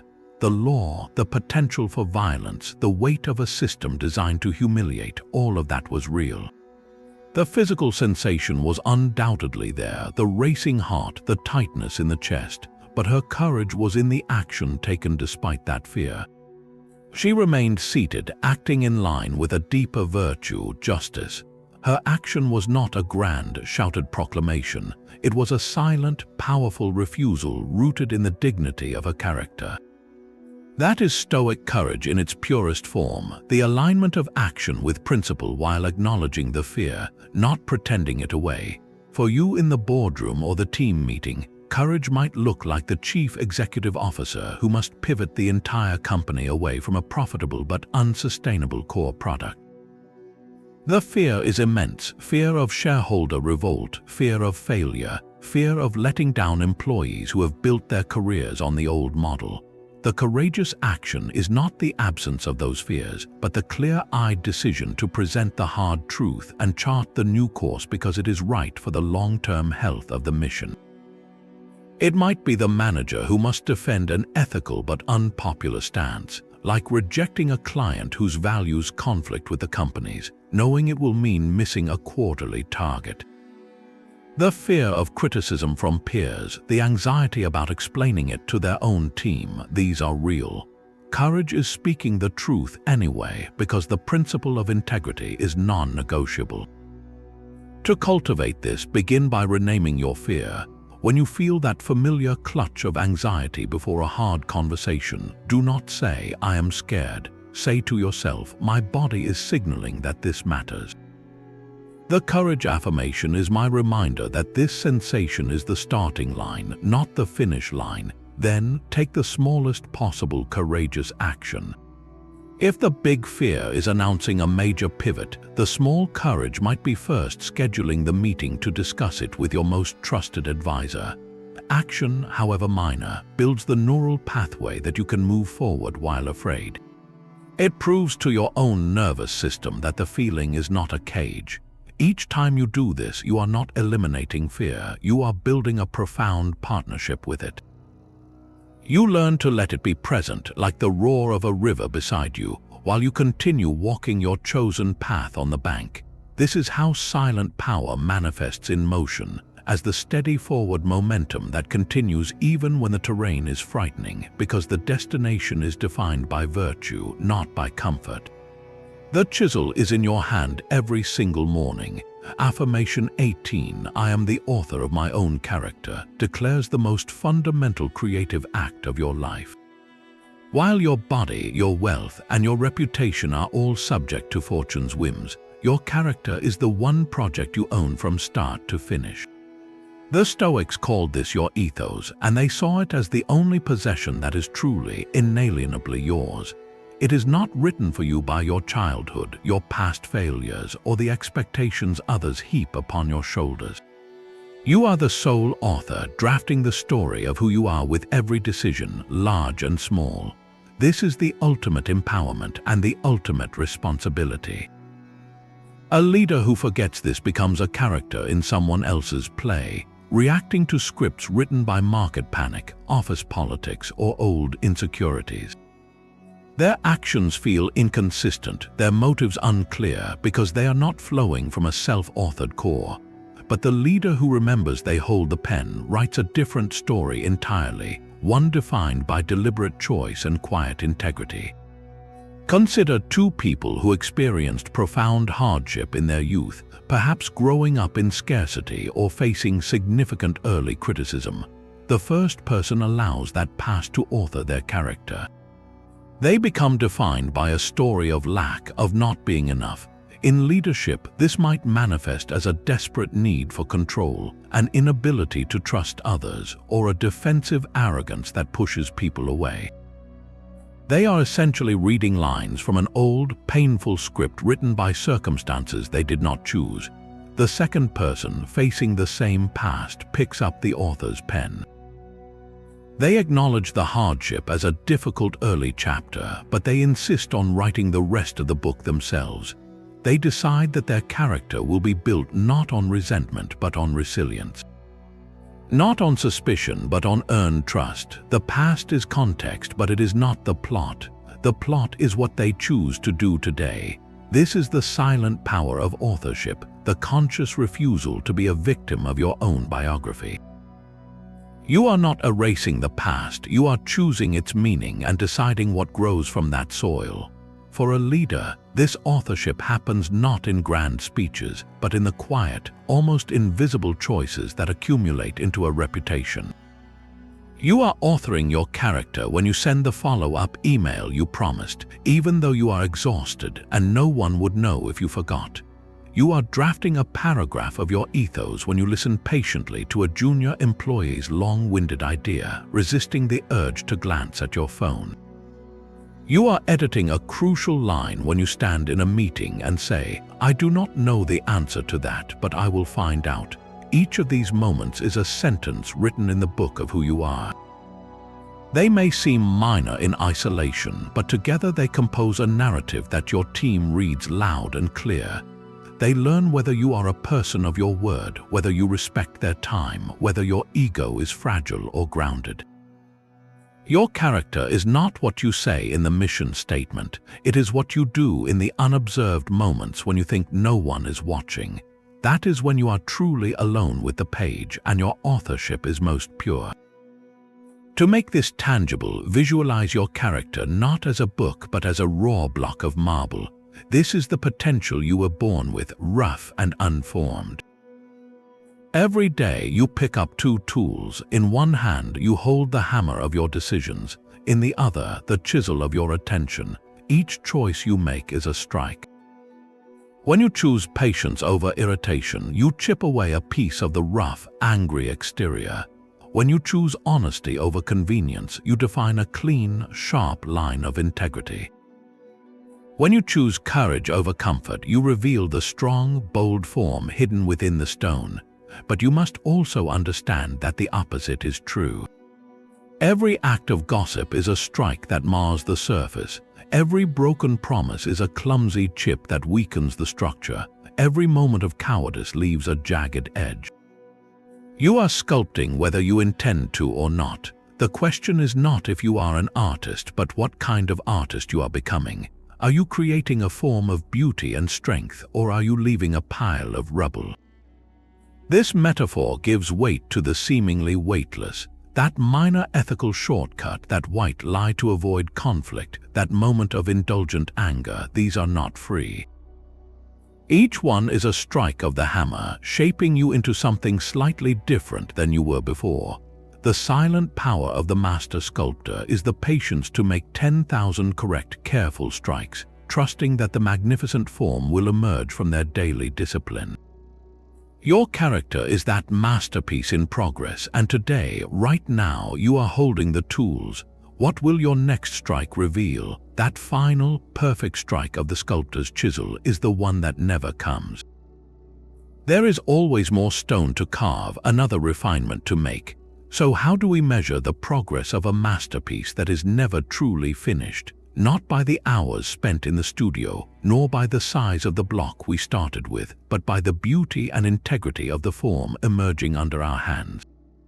The 19th affirmation, I measure my life by my virtues, not my years, offers this radical redefinition of a life well lived. The Stoics practiced a daily meditation that might seem startling at first, memento mori, remember you must die. This was not a morbid obsession with the end, but the ultimate tool for clarifying what matters in the beginning, the middle, and every moment in between. Seneca, in his piercing essay on the shortness of life, wrote that it is not that we have a short time to live, but that we waste a lot of it. He observed that life is long enough for those who use it well, but that we squander our days on trivial pursuits, waiting for a future that may never arrive. We postpone our best selves, telling ourselves we will be more courageous next year, more just when we have more security, more present once we retire. The memento mori meditation dissolves that illusion. It asks, if you knew this conversation today was one of your last, would you still speak with pettiness? If this project were your final contribution, would you cut an ethical corner to finish it faster? This remembrance of mortality is not a dark cloud, but a brilliant light switched on in a cluttered room. It instantly shows you what is precious and what is merely clutter. Your virtues, your character in action, become the only currency that matters because they are the only thing you can take with you. They are the sculpture you leave behind in the memory of the world. For a leader, this affirmation forces a profound shift in self-assessment. You stop asking, how long can I stay in this role, or how large can I grow my department? You start asking, what is the quality of my influence while I am here? Am I building a legacy of virtue or just a resume of achievements? A resume lists titles, revenue numbers, and completed projects. A legacy is written in the strengthened character of your team members, the ethical standards you upheld under pressure, the dignity you brought to difficult decisions. One is a ledger of what you acquired, the other is a story of what you contributed. Consider two leaders approaching retirement. The first has a resume glittering with accomplishments, mergers led, markets conquered, stock prices multiplied. But their wake is a trail of burned-out employees, a culture of fear, and a reputation for ruthless pragmatism. They measured their life in quarters and fiscal years, and by that metric they were a towering success. The second leader's resume is quieter. They navigated steady growth, built a team renowned for its loyalty and innovation, and made the hard choice to turn down a lucrative deal that conflicted with the company's values. Their legacy is a thriving culture, a bench of capable leaders they mentored, and a business respected for its integrity. They measured their life in virtues, in the justice, courage, and wisdom woven into their daily work. When the final accounting comes, which life carries more weight, this is not a call to abandon ambition, but to refine its purpose. It encourages you to make the hard, right choice today, not to postpone integrity for a future promotion that is not guaranteed. Imagine you are a mid-level manager pressured by your superior to fudge a safety report to meet a deadline and secure a bonus for the division. The resume building choice is clear: comply, earn the bonus, gain favor, and advance your career. The virtuous choice is to refuse, to insist on accuracy, risking that promotion and the superior's goodwill. Measuring by years and career trajectory, the first choice seems rational. Measuring by virtues, the answer is instant. You cannot build a legacy of integrity on a foundation of deceit. The courageous act of refusal in that moment becomes a defining stroke in the sculpture of your character. It is a deposit into your legacy. Even if no one ever knows about it, you will know, and that knowledge, the quiet certainty that you acted with honor when it cost you something, becomes an unshakable pillar of your silent power. It allows you to lead without the desperate hunger for the next rung on the ladder, because you are already rich in the currency that truly counts. Your life is not a countdown of years, but a collection of moments where you chose what was right over what was easy. Each of those choices is a timeless virtue etched into the story of who you were, and that story is the only measure that endures. Your inner world is a territory you alone govern. The 20th affirmation, "My mind is my fortress," draws directly from the private meditations of Marcus Aurelius. He wrote of retreating into his own soul, where he found a citadel that was tranquil, immune to any external assault. This is the ultimate Stoic refuge. Imagine a massive stone fortress on a hill, its walls thick and its gates strong. Outside the walls, the world rages, a storm of chaos, criticism, market crashes, and personal slights.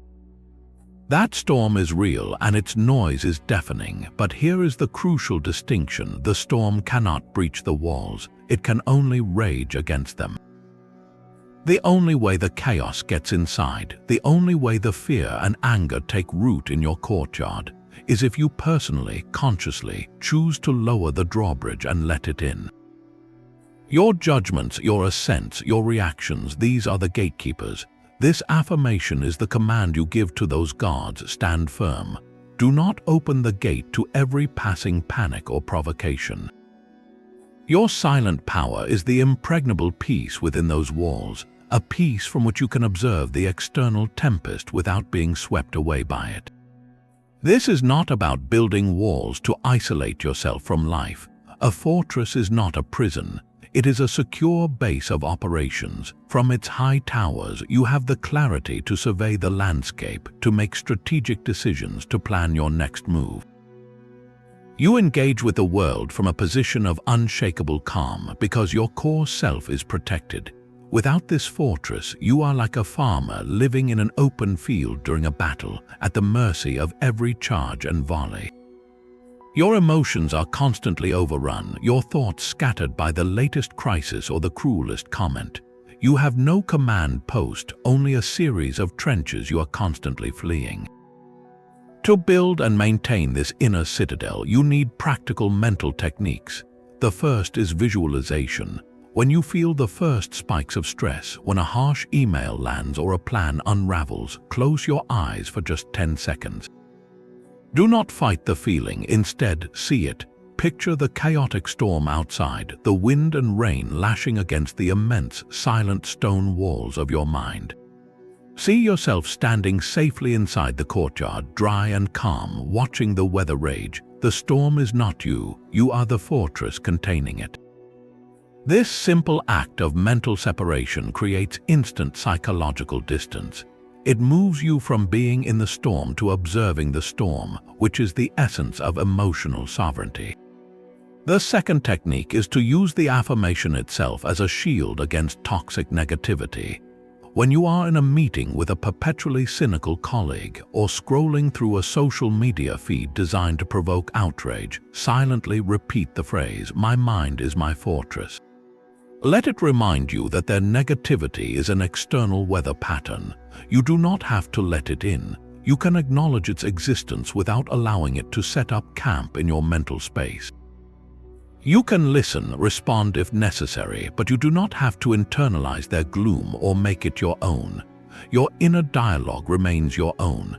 This practice is especially vital for leaders who absorb the anxieties of their entire team.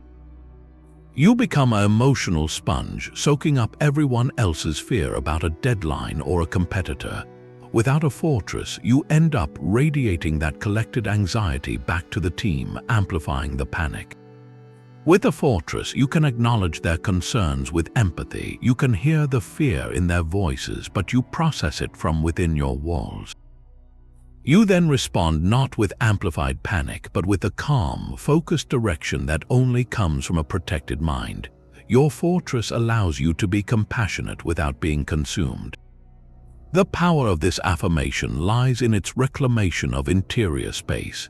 In a world that constantly invades our attention, that demands reactions by the second, declaring your mind a fortress is an act of quiet rebellion. It is saying, "This territory is mine. I decide what thoughts garrison here. I choose which sieges to endure and which to ignore." From this secure inner peace, your engagement with the outer world transforms. You do not engage from a place of defensiveness or scarcity, but from a place of abundance and choice. You lead not because you are scrambling to survive the chaos, but because you have a calm, clear vantage point above it. A fortress of the mind is built with more than just mental discipline. Its walls are strengthened through physical and deliberate practice. I find strength in voluntary discomfort.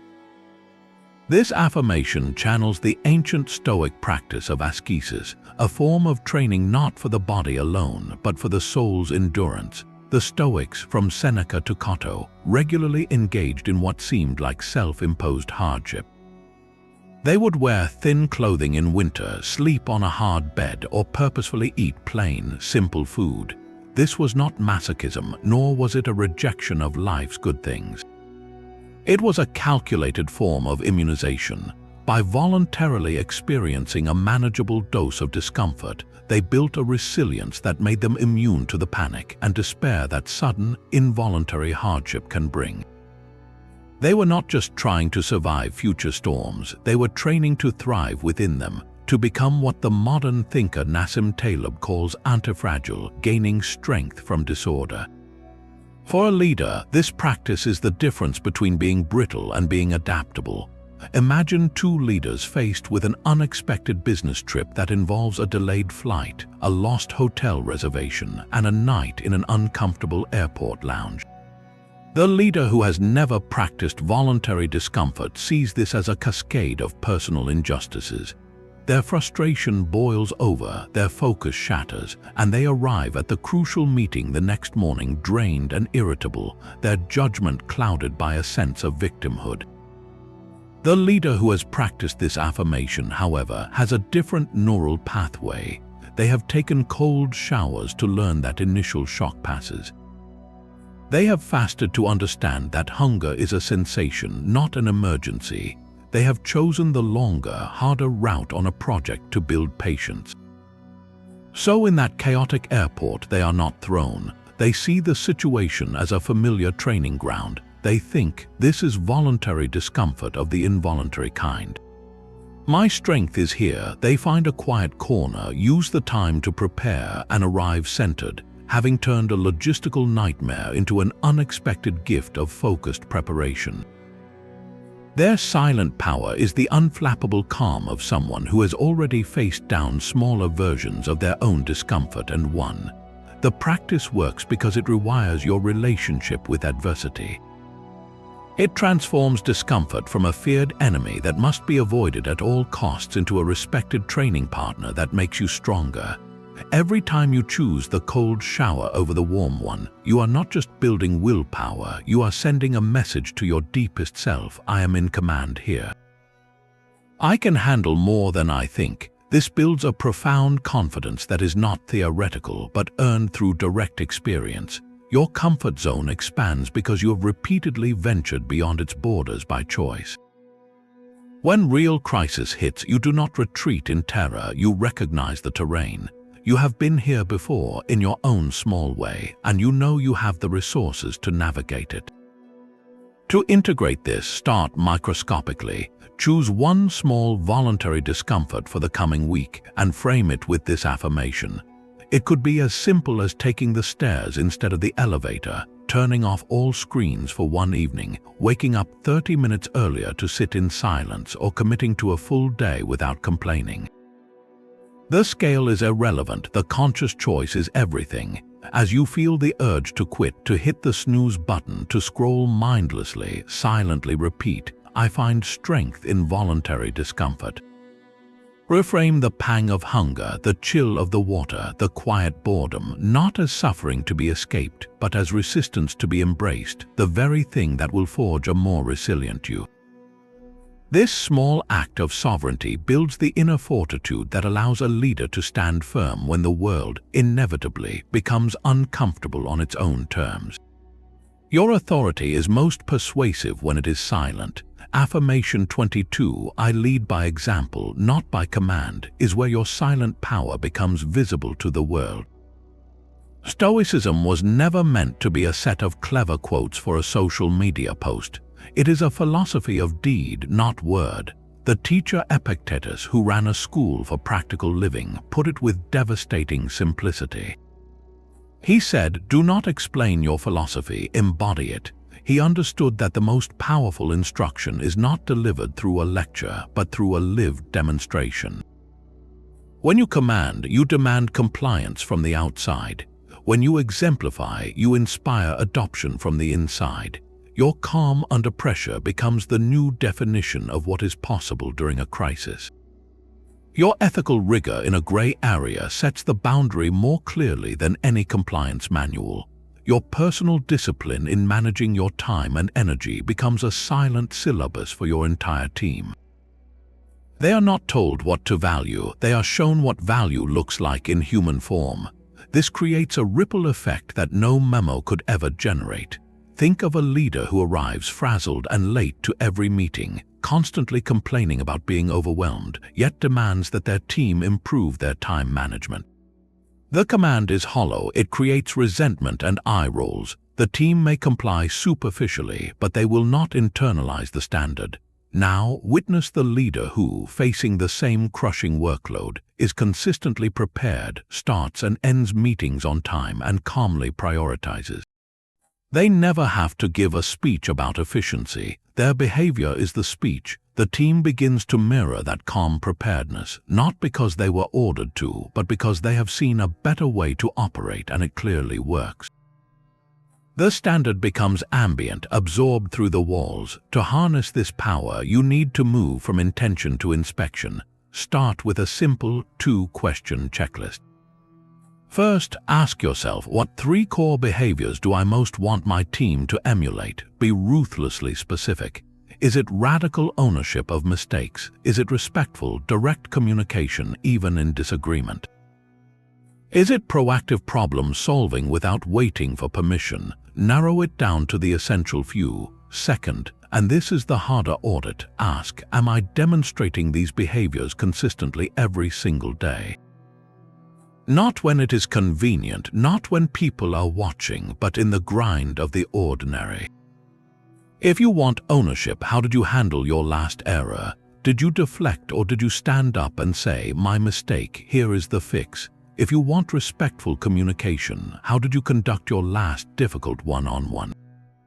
Was it a monologue of criticism or a dialogue seeking understanding? Your team has 1,000 data points on your true character. They notice when you stay late to help them finish a project you are not responsible for. They notice when you publicly credit someone else for an idea. They also notice when you cut someone off in a meeting or when you send a terse, impatient email. You are always on display, and that is not a burden, it is your greatest point of leverage. Your silent leadership is the sum of these minor, consistent actions. They form a pattern that your team will unconsciously replicate, building a culture that is a reflection of your daily choices. The command fades, but the example endures, shaping the environment long after you have left the room. Attachment is a silent tax on your focus and your peace. The 23rd affirmation, I release attachment to specific outcomes, invites you into a subtle but transformative Stoic art. The philosophers distinguished between two types of action, the katorthemata, or perfectly virtuous acts, and the kathikonta, the appropriate actions, the duties of our roles. We can only ever guarantee the second, our effort, our intention, our focused work. The final outcome, however, is woven from countless threads we do not hold, from chance, from the choices of others, from the unpredictable currents of the world. To cling to a specific result is to hand over your emotional stability to forces you cannot command. This is where the ancient metaphor of the archer becomes vital. A master archer does everything within their power. They select the straightest arrow, they adopt a stable stance, they draw the bow with measured strength, they aim with a calm eye, and they release with a smooth, focused intention. Their entire craft is poured into these actions, the kathikonta of the archer. But once the arrow leaves the string, their control ends. A sudden gust of wind, a moving target, a flaw in the arrow's fletching they could not see, any of these can alter the final strike. If the archer's happiness is tied exclusively to the arrow hitting the exact center, they set themselves up for constant frustration because that final inch is governed by fortune. The wise archer finds satisfaction in the perfection of their process, in the knowledge that they executed every step within their control flawlessly. The hit is a welcome gift, the miss is data for the next shot, but neither defines the quality of the archer's craft. For a leader, this is the difference between driving a team toward a fixed quarterly target and leading them through a masterful quarter of effort. You control the strategy, the preparation, the quality of the product, the support you give your team, the clarity of your communication. These are your stance, your aim, your release. The market's reception, a competitor's surprise move, a sudden shift in consumer sentiment, these are the wins. When you release attachment to the specific outcome of, say, exactly 10% revenue growth, you free yourself and your team from a particular kind of anxiety. The goal remains, you aim for it with all your skill, but you do not chain your sense of worth or the team's morale to a number that is partially in the hands of fate. This prevents the corrosive burnout that comes from obsessive fixation on a metric you cannot fully dictate. Instead, you foster an agile, process-oriented leadership culture. If the winds change, you are not devastated because your identity was not riding on that one trajectory. You simply observe the new conditions, adjust your aim, and release again. There is no ego-crushing disappointment, only the pragmatic, calm work of recalculating. Your silent power is the freedom to pivot without personal crisis, making you a far more resilient and effective guide through an unpredictable landscape. The strategic pause can disarm an entire room. Silence is often the most powerful response. This 24th affirmation is not about withholding communication out of spite or confusion. It is the deliberate, conscious choice to create a vacuum, a space where unwise words would have rushed in, and in that quiet, something far more potent can emerge. The Stoics understood that our first impulse, especially when provoked, is rarely our wisest. It is a reflex, a defense, a spilling over of emotion that often hands the power in the situation directly to the person or event that triggered it. By reacting immediately, you become a puppet whose strings are pulled by external chaos. But when you choose silence, you cut those strings, you reclaim the stage. You allow the storm of initial emotion inside you to settle, giving clarity a chance to rise to the surface. This is the discipline of response in its most elegant form, where your power is demonstrated not by what you say, but by what you consciously choose not to say. Consider a high-stakes negotiation. The other party makes an aggressive, lowball offer designed to shock you into a concession. The immediate reaction is to counter, to defend your position, to show you are not intimidated. But in that reactive volley, you are playing their game on their emotional turf. Now, imagine instead that you hear the offer, you feel the flush of indignation, and then you simply lean back. You stay silent, you maintain calm eye contact, you let the silence stretch for 5 seconds, 10, 15. That void becomes profoundly uncomfortable for them. They have thrown a verbal grenade, and instead of an explosion, there is only quiet. In that silence, their own anxiety often blooms. They might start talking again, filling the void, perhaps justifying their offer, or even revealing a weakness in their position. Your silence has forced them to sit with their own tactic, and it often causes them to unravel their own argument. You have not agreed, you have not disagreed. You have created space, and in that space you gather intelligence and regain complete composure. Your power is now palpable because it is rooted in patience, not in panic. The same principle transforms how you handle unfair criticism. A colleague publicly blames you for a delay that was truly outside anyone's control. The urge to fire back a detailed, defensive email is almost physical. It feels like justice, but that reaction, however factually correct, often looks defensive to observers and escalates the conflict. The Stoic response begins with silence. You do not reply in the moment. You let the accusation hang in the air, and you let your own hurt and anger subside. This pause is not passive. It is the most active choice you can make. It is you taking command of the timeline. After an hour or even a day, you can then choose a response from wisdom. Perhaps you schedule a private conversation and say, "I saw your note about the project delay.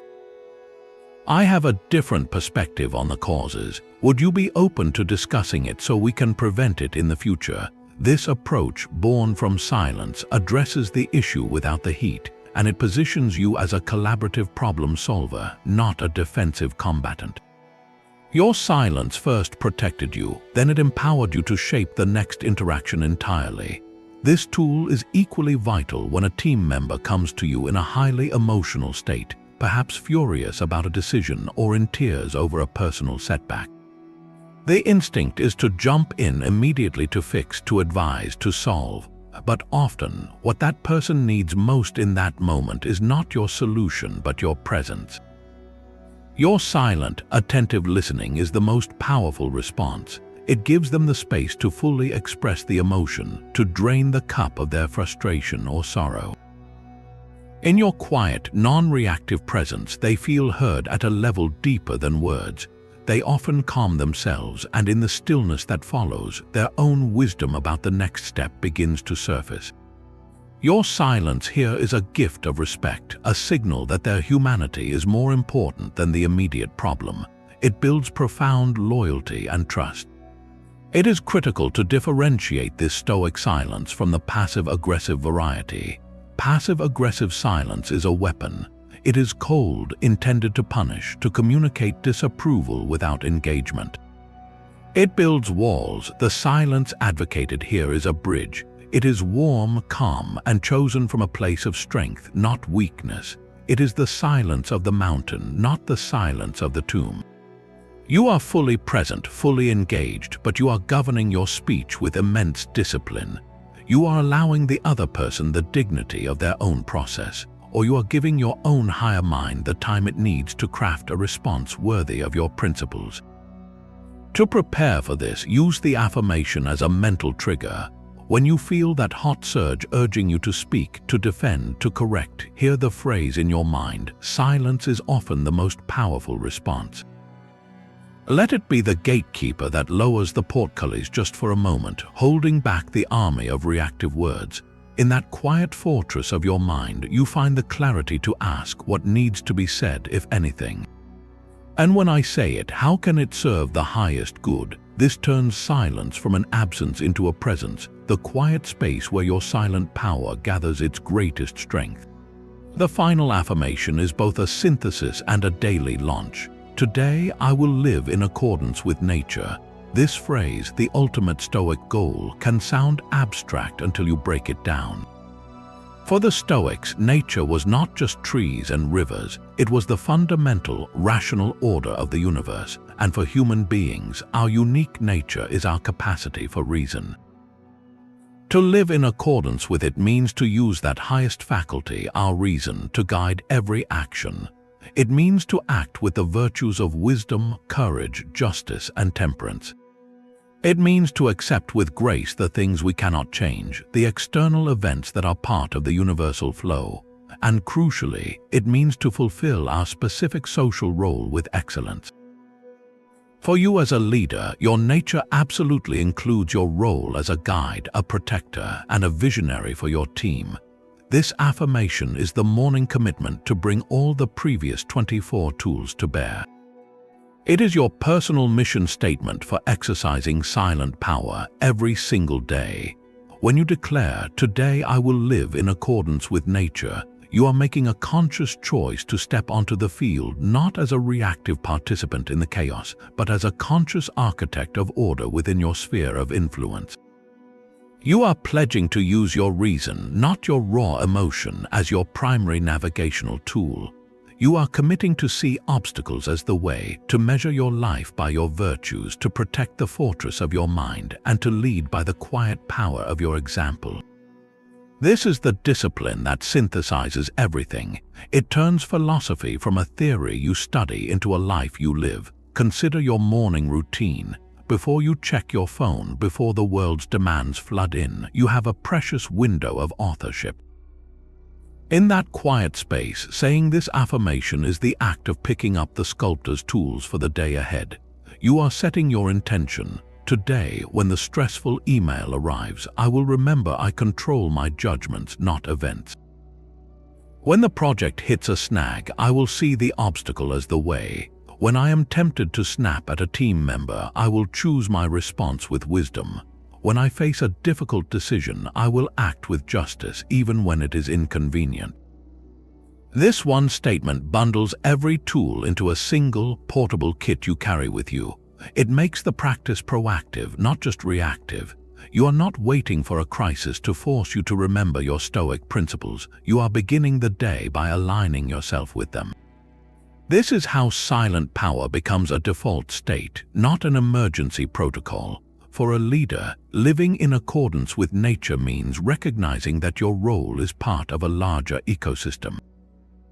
Your team is your immediate community, your company operates in a market, and your work impacts the world in small or large ways. Fulfilling your nature means being the best possible node in that network. It means protecting your team from unnecessary chaos, guiding them toward a meaningful vision with clarity, and creating an environment where their own rational natures can thrive. When you do this, you are not just managing resources, you are participating in the natural human drive toward growth, cooperation, and excellence. You become a force of order and empowerment. So let this 25th affirmation be the frame that holds the entire picture. Each morning, let it be the first conscious thought. Today, I will live in accordance with nature.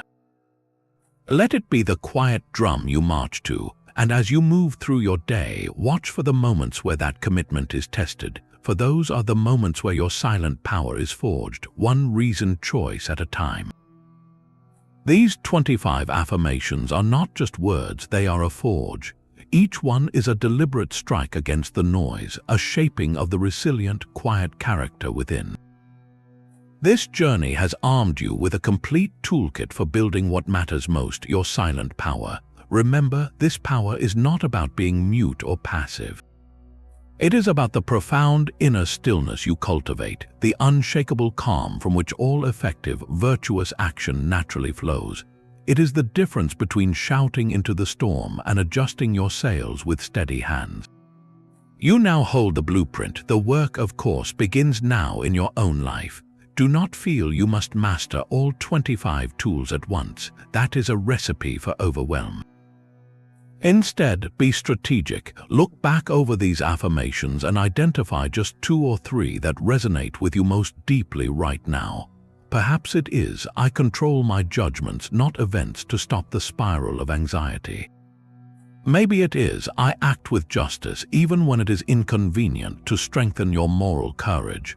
Or it could be, I embrace simplicity and focus to reclaim your scattered attention. Choose your starting point. For the next week, make those selected affirmations your daily practice.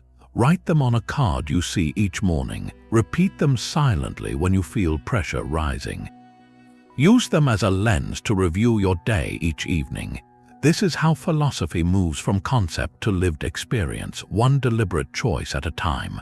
We would love to hear about the tools you are choosing to wield. In the comments below, share which 1 or 2 affirmations you will start practicing this week, and tell us what silent power means to you in your own life and leadership. Your story could be the spark for someone else. As you move forward from here, carry with you the timeless words of Marcus Aurelius, who distilled this entire journey into a single, potent truth. You have power over your mind, not outside events. Realize this and you will find strength.